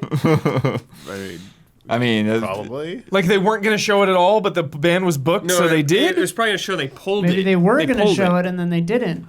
Already paid band, so might as well have them come out on stage. Didn't we also think this was meant to be longer than it was? oh, the whole showcase itself? Yeah. Yeah, we did think that. I really Maybe this is the reason. I really thought this was the time we were actually going to see a release date for this game. I really, really did. Closed beta, August 25th. Yeah. I mean, it's supposed to be out already earlier this Not year. an open beta, a closed beta. Needs more feedback. Yeah. I Needs read more feedback. it had been revealed a while ago, but I just, on the drive home the other day, I was like looking into it. 120 million they've spent on this game. My 120 goodness. $120 million Wow. they've spent on Skull and Bones. Don says that's peanuts. God. What do you do? What do you do? Yeah, What- you're no, but past I the mean, point of no return. What do you do if you're a developer and you put in a job application at Ubisoft and then you find that the position they want to hire you for is for Skull and Bones? What do you do? Don says you pop a champagne. Don looked pay your concerned. dues. He looked concerned when that was it. Yeah. Yeah. Couldn't hide it, Don. couldn't hide it. We saw Saw the it. truth. We saw through it. Yeah. What I'm not Yeah. concerned for. You know, just so- to Always. really the last thing I'm going to say about Skull and Bones Huber will never let you do one of these beautiful segues, Blood. ever. They're so good, and they just never have I'm it. so sorry. It's just, I feel like Skull and Bones is in the absolute worst possible spot for a video game because there is just so much disinterest from the greater community Right. where it's like I don't even think people are really curious. I really think this game is going to come out and no one is going to care, or they're going to play it for a day and then be like, okay, I'm done. Or- like that is the vibe. or It's not not even even- a joke anymore. not It's just even like, yo, that. we don't care about it. Right. Not even that, but it's like people might play it and get into it, but they're over this. They're over hearing about it. Yeah. They don't need it to keep delay and beta and open beta and and delay it again. And it's just like, Yeah. whether it's good or bad, just like put it out there and let people play it. Yeah. Laughing. It's all right. I hear Don ranting. Don, I already know what you're saying. No You're one gonna, cares about it. That's why we're spending minutes talking. The whole panel is in rapture. They didn't show a second of gameplay, and we've already spent about 6 minutes talking about it. Because it is $120 million Peanuts. Loss. $120 million on this. And, like- that is the story. Call of Duty last year, just on March. That's probably true. in 2 years, we're gonna see like a headline article saying last player, Skull and Bones player. Like, Yeah. like it's gonna be about Dawn. Yeah. Before they shut down the show. Don's gonna be out in 3 days. Don is literally playing this game one time, dude. Mark my words. Mark them. I guarantee you that like my playtime will be longer than Don's. I But guarantee it. people deserve the truth, Don. Yeah.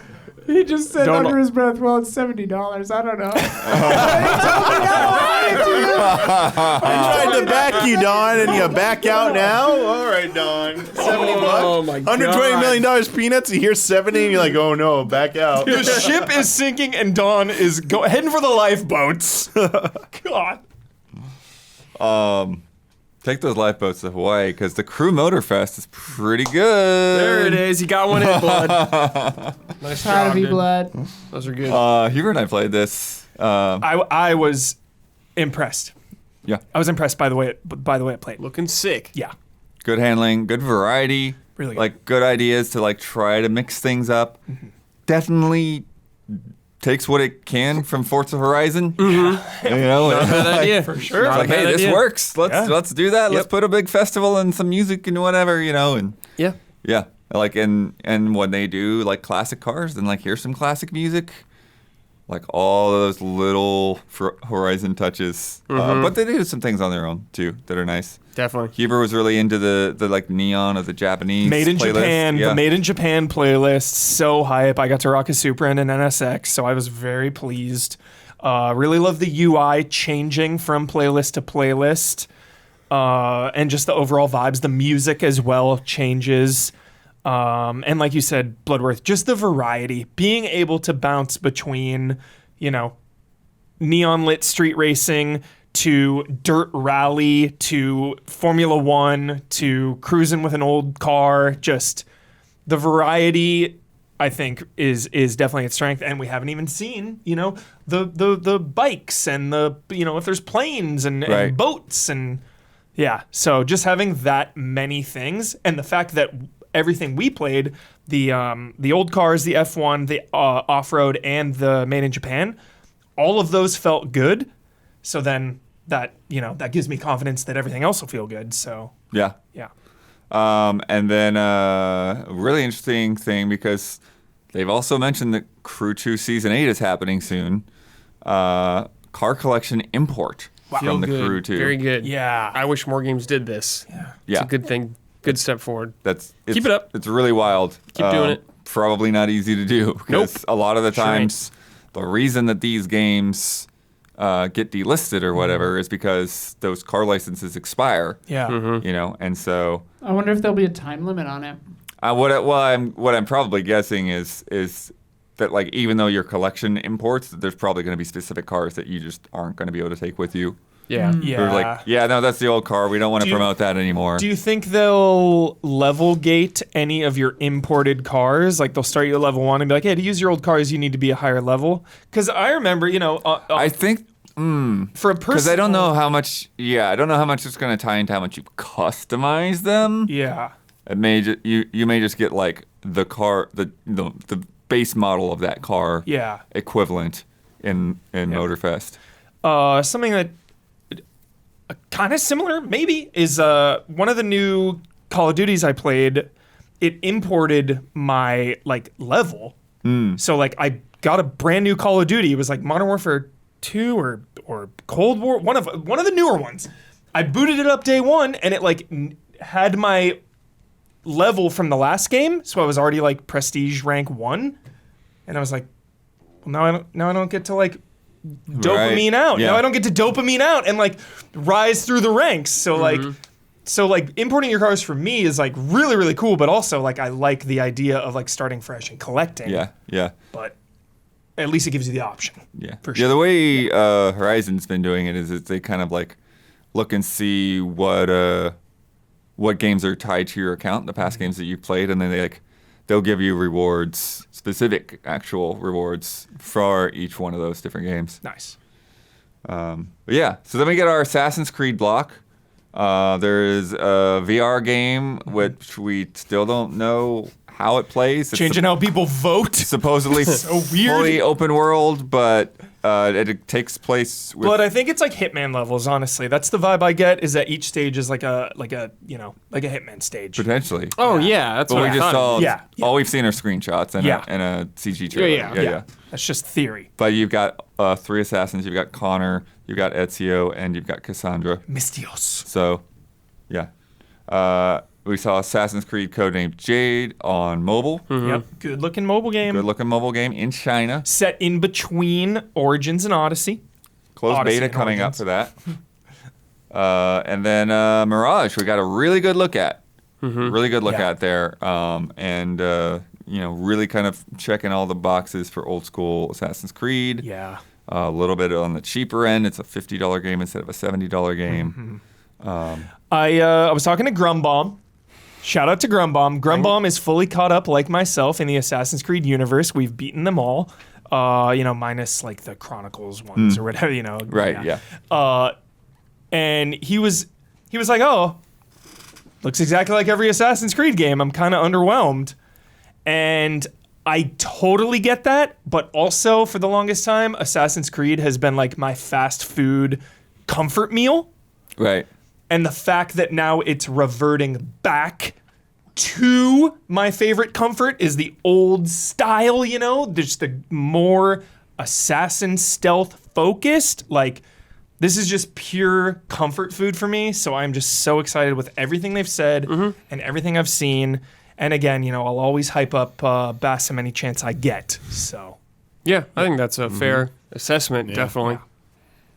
It's like, getting chicken nuggets at McDonald's. Exactly. Get my McDonald's, dude. Get my Assassin's nuggets at Creed. McDonald's. Yeah. And as I said, the reverse perspective, someone who like checked out around Black Flag, Yeah. it's like Yeah. this is something that's drawn me back in. Yes. Cool. I wasn't into Origins or Odyssey or Valhalla at all. Yeah, for sure. Yep. Yeah, Very and optimistic. I would be into those games. It's just the intimidation factor again. Yeah, Yeah, blood, you're The struggling to massive beat size games already. of Yeah. those. Yeah, Yeah, of course. Yeah, like Starfield's like the month before this. Yeah, there's no way Blood's ever getting into this game. but that's the thing though, is if this is a quicker game, like that's not as much of a factor because like you could like throw that in, beat it, Yeah, and go but- back to the big game, I guess, yeah. Yeah. And they Whereas said, if this was another or if this was another Valhalla, it'd be like, nah, I'm not gonna touch it. And by the time this comes out, it will have been 1 month away from 3 years since Valhalla, which is the longest gap of any Assassin's Creed game ever. Like, Assassin's Creed 1 was 07, 2 was 09, so huge gap between them. So, I think that's exciting. And I like that they referenced the map size. They compared it to Paris and Unity and Constantinople from Revelations. Seems like a nice size. And then the headliner, that's Star DR. Star DR. Yeah. Star Wars Outlaws. We saw it at Xbox, but then we got a really good look at it at Ubisoft with full gameplay. Yeah. Nice little mission loop, going from this starfighter chop shop to dealing with the underworld to getting like a little bit of a choice in there. Some speeder bike combat in between with some like Deadeye and everything. Yeah.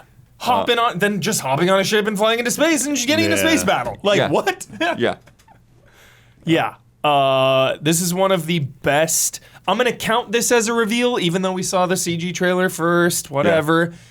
This is one of the best new game reveals I've seen in, I can't even remember how long. Best game reveal package. Yeah, I was really, really impressed with everything we saw. They said it's 2024. It's like the best. It's the best way to reveal a game. I think this is the gold standard for a game reveal. A truly. long cut like this? Yes. Yeah, I think With- so. I mean, always. With a date that is like not insanely far away as well. 2024. Yeah, I don't know if it'll hit that date, but True. Yeah. like with dates, when you see them for the first time now, I'm always like, I don't know about that. But I agree. Like obviously this is the ideal to really wait to debut a game. Just a nice big chunk where we're not like, what is this game kind of thing going on for a long time. It's just like, here's a long stretch. Here's a lot of variety actually in this stretch. Like here you're actually getting to know the world and the characters, and it's like, yeah, that's how you do it. Yeah. Oh, and I think too, it's particularly important for anything that's Star Wars right now. Yeah. Because if you just announce that, like, hey, we're doing a Star Wars game, and it's like, okay. Yeah, Like, yeah, absolutely. There's a bunch of those It's out like, there. okay, What is yeah. this game? Cool, And I I guess. think that they did a really good job of, Setting apart.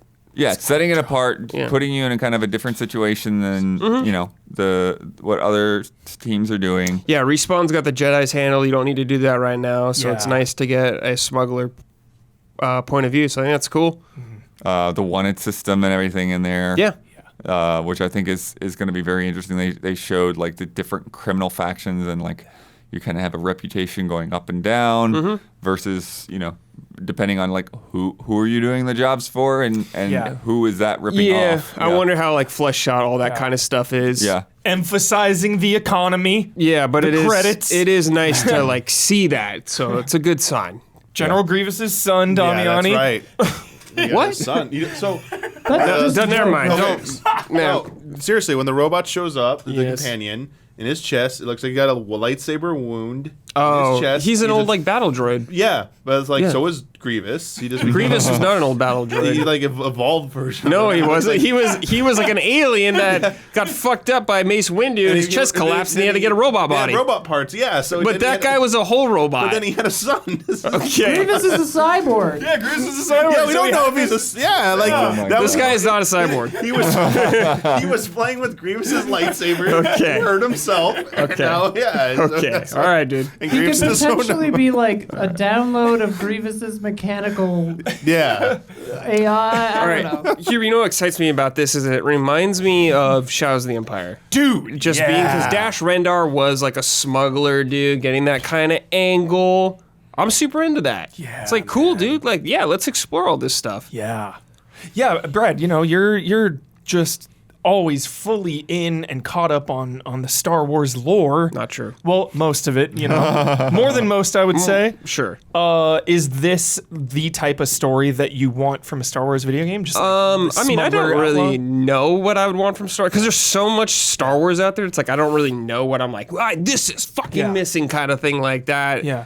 It Just- doesn't really matter to me as long as it just looks fun and interesting, I guess. So, like, if you said to me, like, we're making a smuggle game, I'd be like, all right, like, whatever, I guess. But it's just the execution of it's what matters to me. Yeah. Are you okay with it being in the original trilogy's Yeah, I mean, timeline? yeah, because they want stuff familiar to people. Yeah. If you have Star Wars in some random galaxy with no things people don't recognize, they're like, what is this? Isn't even Star Wars. Yeah. Cool. Like, sorry, Star Wars, Gotta you're shout always out- gonna need a red lightsaber bad guy or something. That's always gonna be there. I'm sorry, there's gonna always be some Imperial presence oppressing people. That's just the way it is. Yeah. You can just change their armor. Doesn't matter. I do really like the character interactions that we've seen in this so far. Yeah.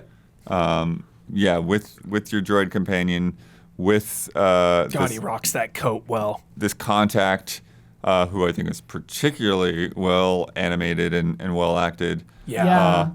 And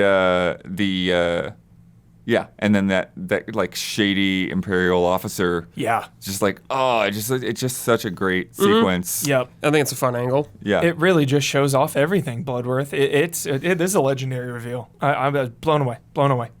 And Star Wars too, it's like something that, people are just so invested in. It's usually really high stakes because, we love Star Wars so much.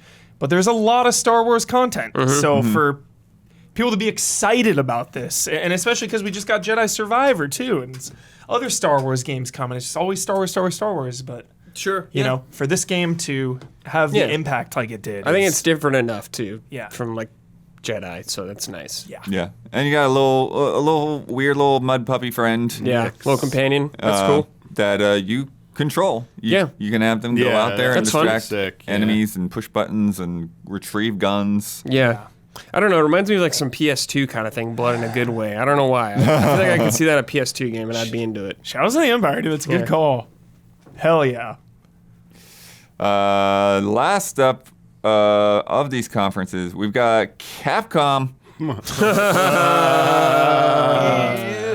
I don't know if we want to say anything It about was it. We have not good. Pragmata. Pragmata, we got a, Yeah. a brief look at it. Pragmata. So now we kind of know what it's. Some we? gameplay. Yeah, we got like a few shots. I know, but do we really it's know not what that game obviously is? not an ideal. No, we don't. When we know we escort this young girl around and fight guys. That's about it. I guess it's something. But it's- like we heard about this game in 2020, I think. It's been a while. So it's been a while. Yeah. And if you haven't seen it, basically the girl is playing while the other guy is just Fighting. killing Yeah. dudes all around her. And then she leaves a note behind. 2022, 2023, Question mark. He's Yeah. very Come sorry. Next deep down. Yeah. And then you get like an actual apology letter from the Yeah. team. It's like, yeah, we're That still was working a on cute it. way to do it at least. Yeah. Revealed So. on PlayStation Showcase 2020. Yeah. 2020. Yeah. Yeah. But we saw a lot of stuff that we've seen before. We saw a lot of repeats. Kunitsigami was a repeat. Yeah.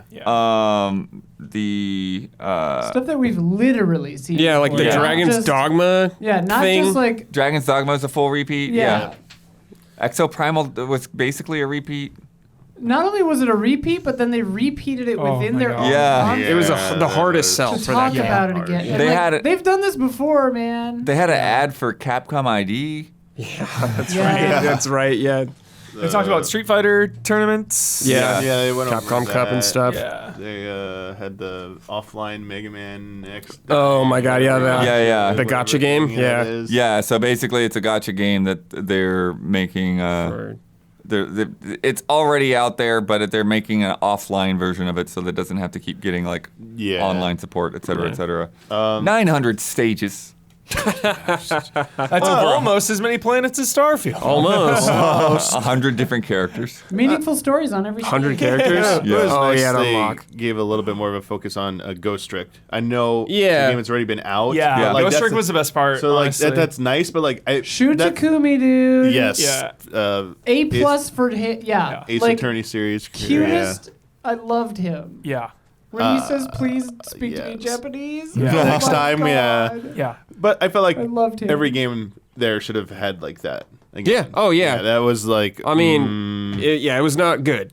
That was a bad thing. It was a bad show. Nice. The second trilogy of Ace Attorney games are Yeah. coming Coming out, out. To yeah. like HD remaster, whatever. that's nice. Again, that's nice. Yeah, and it sounds like they're doing a lot there, like adding new languages and stuff that Yeah. didn't support in the originals. And, But yeah, overall it was a kind of Waste of time. a waste of time. Kind of why didn't you just have all this stuff in the other show? Well, they did. That's the thing. They fully Yeah. did, except They for fully Naya. did. They could have just released a couple of these other things as trailers and been good. Yep. And like the Shoot Takumi thing the Ghost Trick thing would have played fine in Xbox or wherever. Like, Yeah. Yeah. As far as game delays go, I think that was the best one of all time. Pragmata. Seriously, I was really cute, felt. yeah. I felt like the sorrow and like please Please understand. please understand. Like yeah, dude, yeah, just full honesty and just showing a little bit of gameplay. Even like hey, it's real. Here it is. I thought that was a really smart way to do it. Almost skipping also this week, but there's one thing I had to put in here. The Embracer Group has announced restructuring plans that will see them closing studios, canceling games, and laying people off. Jeez. So they went full Telltale. Just too much, and fast. it's collapsing. Too much too fast. Yeah. Yeah. Yeah. Wow. They basically spent too much money, and then their investment plans fell through. So we talked about this a couple weeks ago. I don't remember if you were here that day or not, but they had this $2 billion deal. Yeah. Yeah. That fell through. That fell through at the last second, Yeah. and then their stock price tanked. Jeez. And then now, because they were relying on all of that, they have to close studios and cancel games. And we don't know who or what is on the chopping block yet. That's depressing. Yeah. That's not even funny. After That's not spending good. That's years not and good. years That's not buying good. up Gearbox and Crystal Dynamics and IDOS. Fuck, and dude. Is Deus Ex fucked? I think Crystal Dynamics said they're Crystal okay. Dynamics is fine, but we haven't heard from IDOS, I don't think. So, Saber, like, there's so many different places, that they have put under their umbrella. Like, I think they got, like, limited run games of all things, like, it's just, yeah. That's not good. So all of these things that may not be necessarily adding to the bottom line, and plus it's like they had people kind of out in their own divisions doing their own things, and now like they're gonna find the things that seem redundant. I think like some of those CEOs have like already like left their groups and like come into like the main executive structure. Any idea on how many? No, they don't know layoffs? yet. We have no idea. They don't know how Okay. many people they're gonna have Okay. to cut yet. Okay. Yeah. Brutal. It's very brutal. And that's exactly why everyone was nervous Yeah. about them doing this kind of thing, because it's like, Too Yeah. close to the sun. this is what happens. You like if you buy a bunch of studios and then all of a sudden like you need money, then you just close studios that would have been fine without you. Yep. Yeah. It's horrible. It's classic, just overextension. Yeah. Yeah. Yeah. It's time for Love and Respect.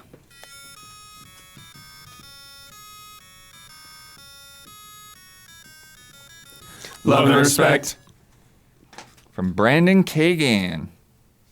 Hello, everyone. In light of being in the midst of Summer Game Fest, I was curious to ask, what do you see as the event's ceiling in terms of growth and reach? From what I've watched and heard, it appears Playdays was a bigger event in terms of attendance, appointments, and playable games, while the kickoff stream proper was received mostly positively. And from an outside perspective, it seems like it was well-run, organized, and just as, if not more so, successful from last year's first attempt. Do you think this Playdays venue will become even larger with more games for a greater amount of media to try, or do you think it's quickly reaching its capacity, if not already, for what kind of event this is? Blood, you probably have the most knowledge on this. Yeah. Well, I mean, you guys didn't even get to go last year, so I'm curious what your thoughts are. Loved it. going I thought to it this was event. really good. Yeah. Yeah. It was very nice. I really enjoyed it. Yeah, it was very comfortable, very efficient, very intimate. You know, every hands-on thing I had, it wasn't, you know, sometimes you get really rushed through those at E3 proper. You know, they're just, all right, next, jam them in, do a little thing. All right, next group. It was like very, you know, I had that. Yeah? At some of them. Okay. Yeah. I definitely had things that were rushed, but it was yeah. still intimate. And Yeah, it was still intimate, but I was Yeah. rushed for sure. okay. Yeah, a lot of my But it's things just the I nature of was- the beast sometimes. Yeah, for most of my stuff, I was just able to sit down Cool. and really get into it, which I loved. Yeah. Yeah, I agree with all that. Having now walked that campus, I just don't know how much more they can really expand in that venue. Right. Yeah. I can definitely see what the hard cap's going to be, and if you add anything else significant, just even companies bringing more games would kind of push it to its limit already. But adding in another big publisher would kind of force their hand that they probably need to go somewhere else. Right. And Yeah. Well, I also- mean, Huber and I went to Ubisoft, the day after, and yeah, it's like the space that Ubisoft Yeah. took just for themselves. Massive. Yeah, Jeez. it's like the size of like half of the campus. So yeah, that's gonna be an issue if any of those bigger ones show up, and also without giving away specifics, it's not really near a lot of hotels and anything. So True. if it does start to get more people going there, I think they might need to start factoring that in. It's the first few years, so it's kind of nice, but if it's gonna become more of a long-term mainstay, I think people are gonna start asking for some of those concessions. Can we please get it closer to a venue where we have, it's easier access, but maybe not. I mean, maybe with It's not. Yeah, it's not that bad if you're getting a cab or Uber or something. So that's like that. true. Yeah. But I also worry, they did make it easy for parking and stuff. But eventually, in terms of increasing attendees, Right. they're eventually going to hit a capacity for they won't be able to offer that every year. It's only the first so many people show up can do it. Then it's good luck finding your own parking somewhere. So I can see how there might need to be considerations. Maybe not for next year. Maybe for next year. Well, it's not too early to say, but going forward, there might need to be considerations for choosing another location. Do you think they could ever move into E3's convention center That's space? huge. But, You don't want to. But just one No, of the pods of E3, like one wing or whatever. West Hall. So Yeah, one hall. I feel like there are a lot of the problems. There's multitude of problems that people have with E3.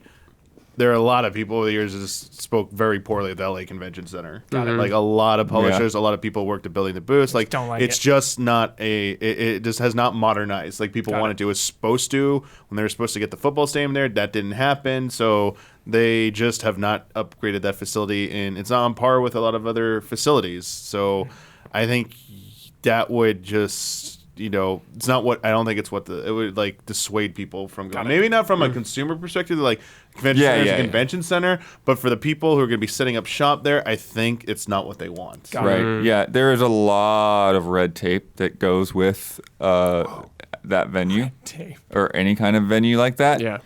Because they do have to pay all of these crazy union rates and hire, the specific crews, and the internet's gonna cost thousands of dollars to run in there or whatever, and it just and so there's just like a lot of this stuff where it just like balloons the cost beyond what anyone can manage.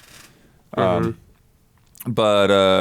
in terms of like, where Playdays is at and where it can go, I definitely see that.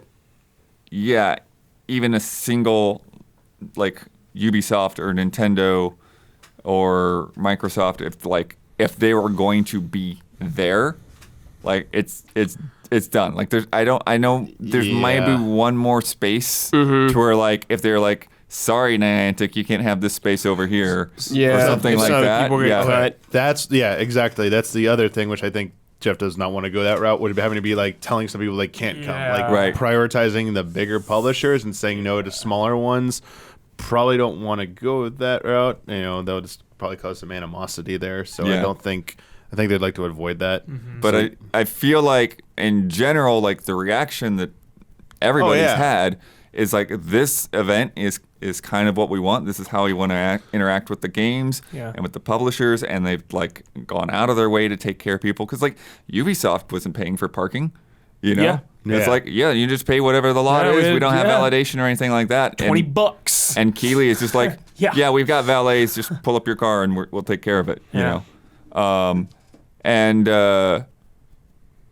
again, just that space and that intimacy and not being crowded and not and in so many cases where I'm actually talking to this person that made this game, and not just somebody that was hired last weekend to do a demo. Like, my Super Mega Baseball 4 demo was like the greatest thing ever. It was just me and the creator of the franchise sitting on a couch vibing out about the game and baseball.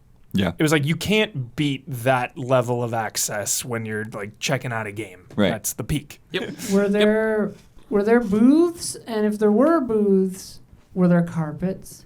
So there's kind of a two-sided thing to this. So there's like basically the main room, which is where all of Playdays basically was last year. And there, it was all sort of uniform. So there's like 3 rows of pods in the main room, and then they had another room that was like a theater last year. And every one of these pods was identical. So it's like they had a central piece of furniture, they were surrounded by 4 couches, and they had Samsung TVs facing out.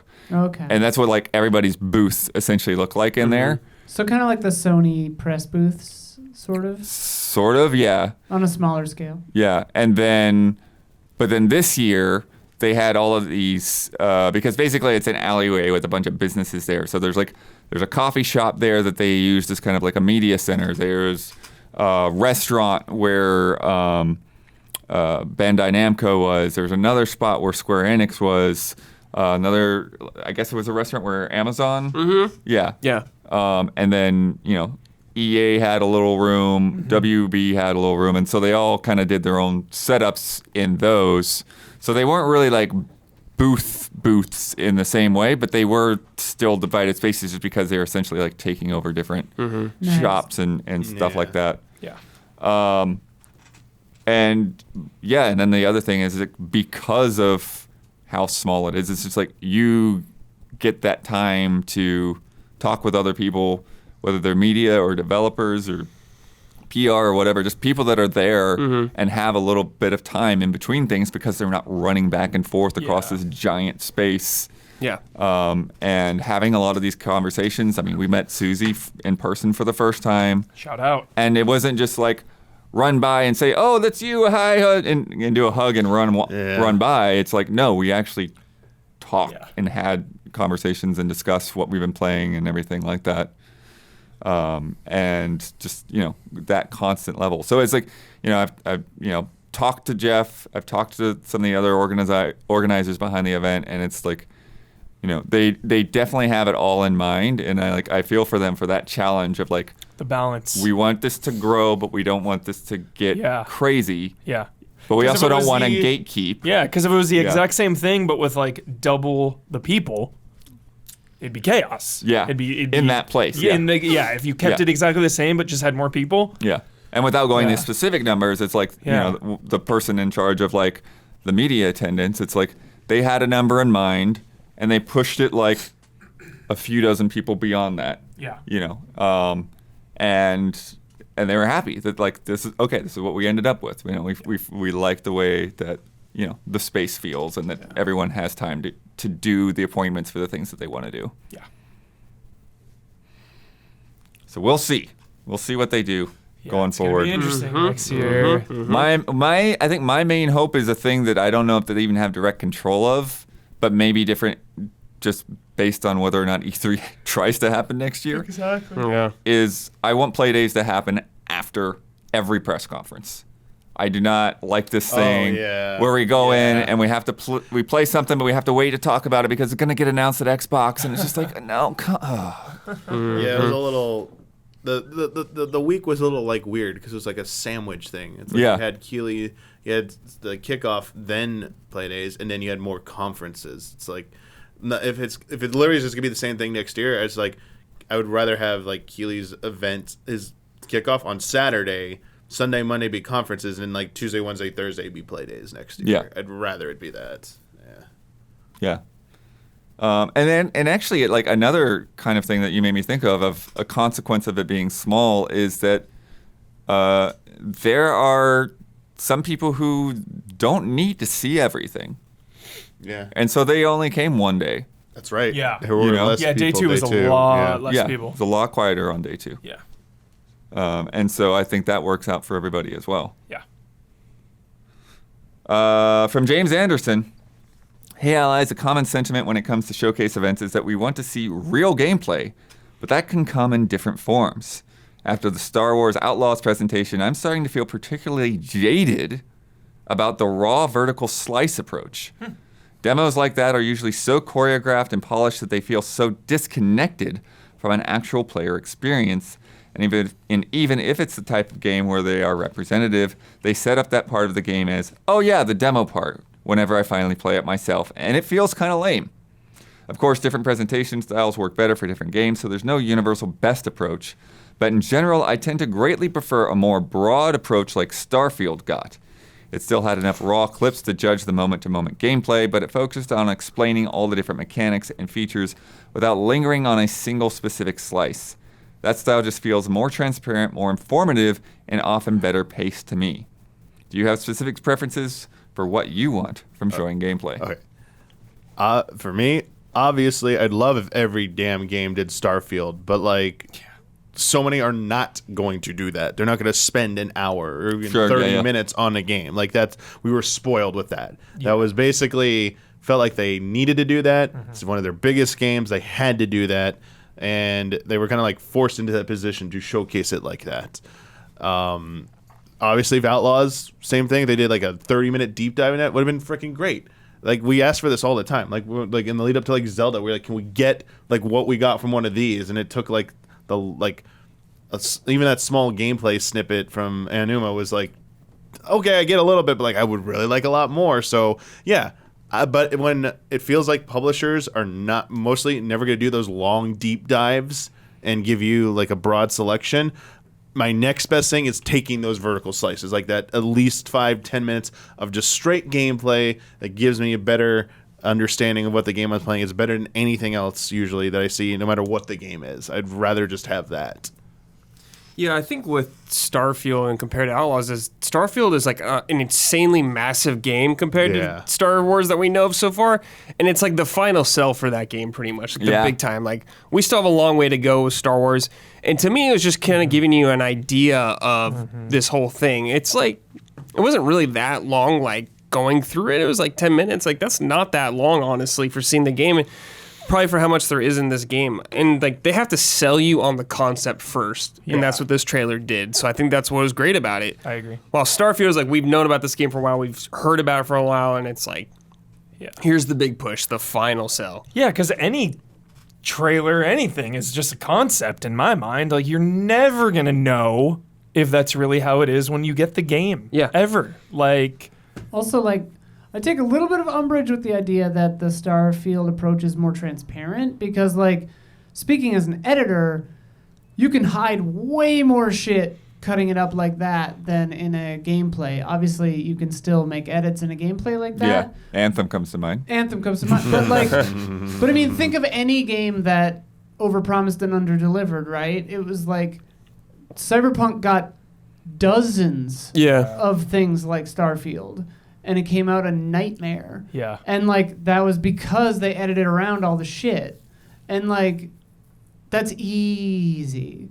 So like to me it depends on like the kind of game. You have to take different approaches, obviously, like the person said.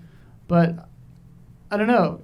Also, yeah, Starfield had a 50-minute block, and Outlaws had to impress in 10 minutes. I think with 10 minutes, what they did was probably the best way they could have done it, because it showed the vibes and the tone and the story all at once. Yeah, I mean, But could you can imagine hide a lot in editing. if they tried to show everything they showed at Starfield at 10 Right. minutes? Yeah, It's it'd be like crazy. how you would just be like exactly. information It would have overloaded. been a list. Yeah. Yeah. Yeah. It's funny you bring up Cyberpunk because Cyberpunk got both those treatments. Yeah. It got the very Yeah. polished demo and it Yeah. got the dev thing. Yeah. Yeah, obviously both can be faked. Yeah, and like you definitely. can polish the hell out of a 10-minute section of something, and then the rest is garbo. But like, I don't know, like, yeah, whatever. Yeah. It's all an ad, so whatever. Yeah.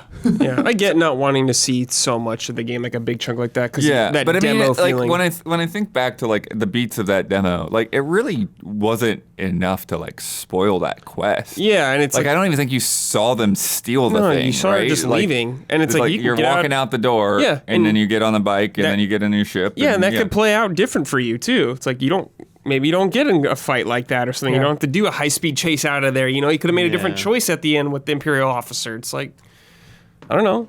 Like anytime you see a game footage, anytime gameplay, you're gonna recognize it when you play the game. Yeah. That's just the way it is. From D's Butts. That's why I avoid all trailers. Microsoft them. is bringing back Fable. Patently false. What? He does not avoid all trailers. He does his best. Do my best, right? He does what he Only can. a Sith deals in absolutes. You just dealt. Oh. Microsoft is bringing back Fable, but it's being made by an entirely new group of people from the original games. I don't think there's any unresolved cliffhangers to address, and each game from the original Fable trilogy saw a different take on the world and played fairly differently from each other. I'm having a bit of trouble seeing what the through line is and what has fans so excited to see the Fable name again. What would you say are the qualities of a Fable game that the new release must have, and what's the value of bringing this franchise back versus making a new IP? Phil Spencer has mentioned British humor as a tentpole a couple of times, but that's just about the only thing I know to expect at this point. Cozy magical vibes. It's gotta be cozy. That and like player choice, consequences of things you're doing. You know, like the old games. You're a bad boy. You start to look like a bad boy. You get like horns or something. Right, So you're a yeah. good boy. You get like a halo or something like that. Yeah. Things like that, I think, are important. Yeah, like multiple endings. Yeah. Like want to like see that play out. Yeah, I don't know. I feel like the Fable 2 and 3, at least to me, like had pretty distinct like combat systems too. Like we were talking, we were watching. Like show me that like that town, like that cozy town, like Wanna see snowing or something on Yeah. it. Like that's what I expect. I expect like pretty big towns, lots of like NPCs to interact with, and kind of like a unique. I mean, at the time, it was kind of like unique combat system with choices. So it's like you play a certain way. It's like. Yeah, you can use these types of magics and go like, you know, kind of renegade, or you could be like a good person, help everyone with your magic. So obviously those are a little bit more, you know, antiquated notions now because like everyone can like do that. So I think for me it's like the humor, the visual style. Like it felt like, you know, very distinct. Like it's very colorful. It feels like, you know, a fantasy book. So I'm really digging it. Like I hate to bring up the S word Shrek, but it's like, it's like going in like that direction. And now I just need to say, okay, show me some cool magic systems on here, and show me if there's gonna be a choice, whether it's like through character interactions or in the way I build my character and what I do in the world. You know what I would love to see? You know, sorry, this is want to be distinctly Fable. It's not answering your question, but you remember the promise of Epic Mickey? That never. I want to see someone. No one's delivered on that yet. Why you gotta hurt us? Sorry, Warren Spector, but like I'd like to see the sure. maybe Fable can do what Epic Make It Fail to do, feel, where yeah. your choices like impact the world and how like you can like destroy it or build it up. Yeah. That would be kind of sick. And I also think Fable is just too big of an IP to like let go. Like you should Yeah. absolutely do something with Fable. Yeah, you're so Yeah. right. And I think the series needs like a fresh take with a new studio, and like it's exactly what we're getting. I think they've made a great move actually with this series or franchise, like giving it to that team and letting them do their own version. I think that's wonderful, and it's because like they're already pumping out new RPGs. They're already doing like Avowed and stuff like that. Yeah. So it's like they're doing Starfield. You know, it's like just having their cake and eating it too. For sure. All right, it's time for bets. This week's bet, going an easy one this time. Final Fantasy 16 is out next week. I'm gonna go through the top 10 English reviews on OpenCritic. How many times will I find the word chocobo or chocobo? Apparently, one of those. Two. Like the chocolate taco, When did they choco say taco, chocobo? I've heard chocobo. choco tacos. I've heard Chocobo too. Yeah, Chocobo. Either is applicable. In the preview Yes. of the game. Good lord. Yeah, My life. Yeah. I know. I can't do it. I like not all the time. Once in a while, I'll remember there's a chocobo pronunciation, but Next we'll be chocobo is telling it. It's Zidane. Oh, how they pronounce Yes. the cat enemy.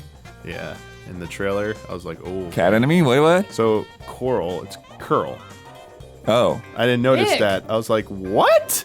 I was like, oh, my mind is Curl. blown. It's like whenever I hear like a Zelda word Yeah, pronounced yeah. for the first time, I'm like, what? It's like, okay. Curl. Curl. Brad, how many chocobos? Curl. What's the Walking Dead? Yeah, coral. Coral. Carl, but coral. Coral. Yeah, Titus. Good lord. Oh, God. Yeah, Titus and Oh no, Zidane. we did it. 10 Chocobos. 10 chocobos. Alright, Yep, I I'm forgot not what we even were there. doing.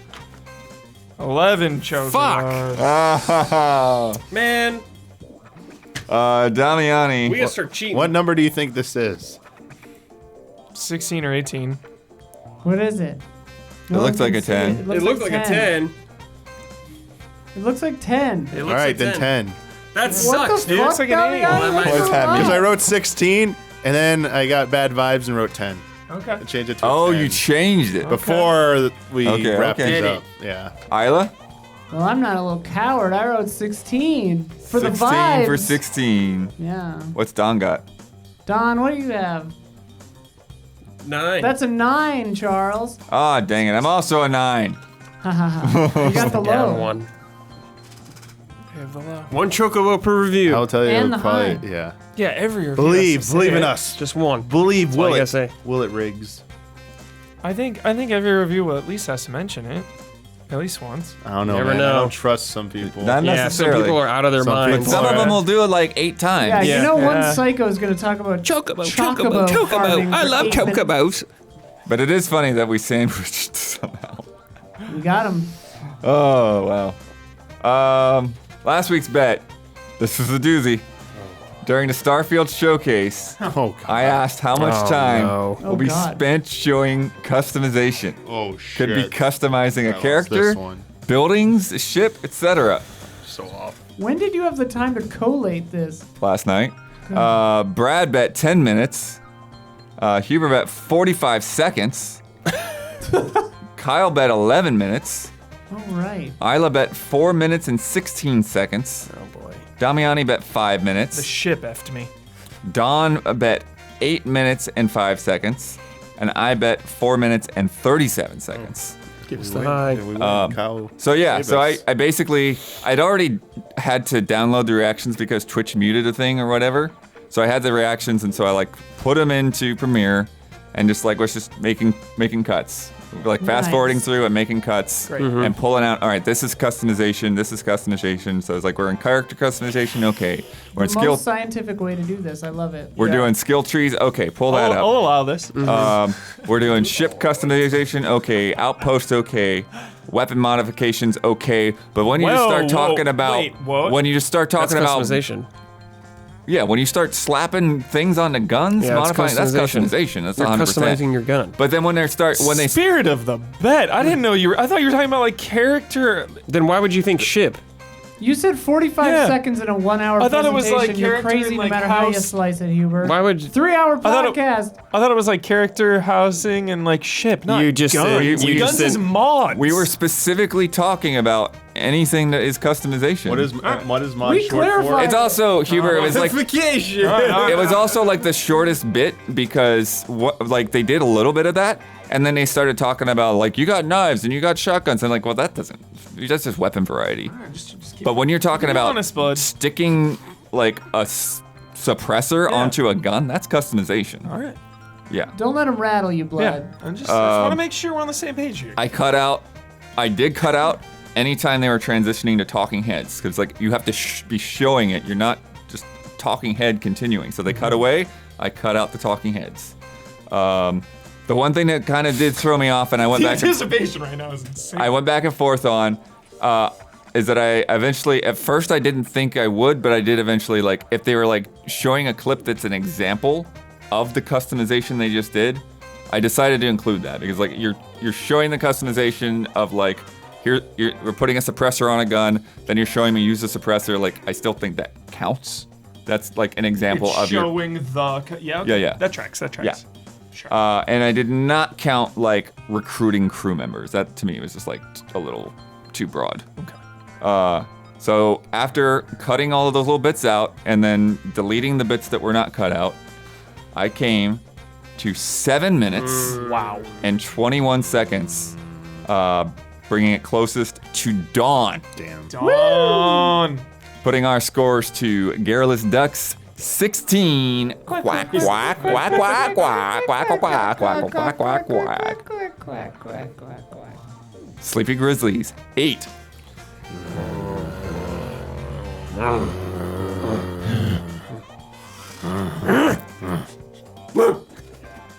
Let me tell you about patreon.com/easyallies. We've been through a long, crazy week. Let me sleep. Summer Game Fest. I'm so exhausted. I am. Could you imagine if we had E3 tomorrow morning? Oh my god. Oh my god. But don't That's what was about to happen But don't before they even start. canceled. We we would would have all had become ill. I 3 days of E3 after this. in person too. Like we would have had to go shoot stuff on the floor. Mm-hmm. And you would have had to play a bunch of games. We all we've had already passes. Played. We all had passes. Several. But yeah, for all of this sleepy nonsense to have happened, it is all because of the people that support Easy Allies. We could not do this without you. Absolutely not. Would not happen. We need your support. So please, if you've been enjoying all of this, if you've enjoyed the trailer reactions, if you've been enjoying the hands-on impressions from Playdays, if you've been enjoying these podcasts and everything that we've done all this week, the freaking fun times we just had on a group stream with Ben Starr, Yeah. a Final Fantasy 16 main character. If you haven't seen that, go check it out. All of that stuff is because people are supporting us every month. So thank you to everyone that's giving Twitch subs. Thank you to everyone that's giving direct donations. But the most effective way that you can support us is via Patreon. You get all kinds of rewards there at $5. You get this podcast early most weeks. This week we're putting it up early because it's Summer Game Fest. But you also get it ad-free. You get bonus Love and Respect questions that we're shooting after this. You get to submit to Love and Respect. You get it on Discord. You get all kinds of other fun stuff there. At $10, you can get on our contributor tier. On higher levels, you can get in the credits and all that good stuff. And our platinum producers get shout-outs on this podcast every week as well as on our other podcasts. And this month's shout-outs go to Jabawabs, Elthanis, and Greg, the Dark Knight, Kettering. Shout out. Shout out. Don won that bet, so he gets to promote any Easy Allies video he wants to promote. He gets the final word on the thing. God. And he gets to sign off. Let's get ready. It Get should to the be mic. Noted, there's no Get on time camera. Limit, okay, there's no time limit that's ever been established for the sending route. And boy, and look at what fate has handed us. justice for our beloved SMB. I know I'm not the only believer. Look at this. First of all, Don't that's forget to something promote a to address. video. Oh yeah, let me promote the video first and foremost. I looked this Only up, grades okay? SMB We need to come together to watch this video. The video I want you to check out is the EZA, that's us, reaction to the Final Fantasy VII Rebirth trailer. You're saying, what the hell is Okay, Don calling okay, this yeah. out for? I'm going to tell you, this baby's at 99K. It's right there on the tipping point, and I want to be personally responsible for pushing it over the edge into 100,000 views. Let's do this thing, everybody. We can get 1,000 people in there to watch this video. Am I right, Brad? That's right. All right. So that's the video you all got to check out. Find a, another computer if you've already watched it. Yeah. Watch it again. Doing good work. Good work, Don. Thank you. All right. Now, where was I? SMB. SMB, listen to this. First of all, how was anyone, I'm surprised, Huber, anyone that knows the history of this beloved franchise, well, soon to be franchise one day maybe, this game, a series of delays. We all know that. It's been painful. We all want to love this game. Yeah. Never before has there been so many people around the world that have wanted to love a title. Okay? We haven't gotten to love it yet. Look, no one was expecting a release date, let alone footage. I said I wouldn't be surprised if they went dark after the series of delays, after the series of missteps and restarts or whatever. And the latest information was, look, it was delayed again from the fall. So why on earth would they come out and give a hard street date on something that is still very much cooking? This thing is cooking, and it's starting to smell good to some of us. Listen to this now. I'm talking to every single one of you people that's involved, the suits, the creatives, everyone that's involved. Is that the right camera I'm looking at? Okay. Don't give up. Don't give up. There's a lot of, I know you feel the hate. It's like you're walking out into the away stadium. The home team crowd is throwing eggs and tomatoes and rotten cabbage. Why are you cutting away from me? The home team is throwing cabbage. All you got to do is take a deep breath, walk out there and get a home run or whatever it might be. And I know you can do it. A lot of people still believe in this game. It's cooking, Brad, okay? I know, it's cooking. Let's not give up on beloved SMB. I thought there was something else I had to say about it, but I forget. You have to sign off. Okay, my sign-off, a brand new sign-off. I just came up with this to inspire the people behind SMB. And also to get everyone starting to say this around the globe, okay? This is a saying you can say in your free time tomorrow to some of your friends if you want to get the love going for this. Oh, that's what I wanted to say. I just remembered. So look, they didn't come out with a street date. They didn't come out with footage, and people are going, what in the heck are these SMB people doing? I'll tell you what they're doing. The universal language of love, Isla. Is that not what music is? Is that what music is? Okay. They came out with the universal language of love. They said, look, this thing's cooking. We don't want to show you some half-cooked thing that we're cooking up now. So we're going to come out, and we're just going to share a little love, a little good vibes. I mean, who couldn't get into a little music? And so it was another misstep. It was a misstep. People didn't want that. They didn't want to see Shanty for whatever reason. Maybe before it sounded like a good idea. That's what I think it was all about. Now look at this. Here's my sign-off coming right now. Everybody, don't give up on this game because the Kraken is baking. Get it? Like baking in the oven. That's it. The Kraken is baking. I'm out.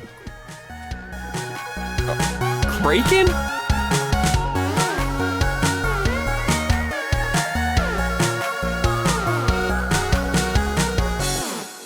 Isn't it Kraken?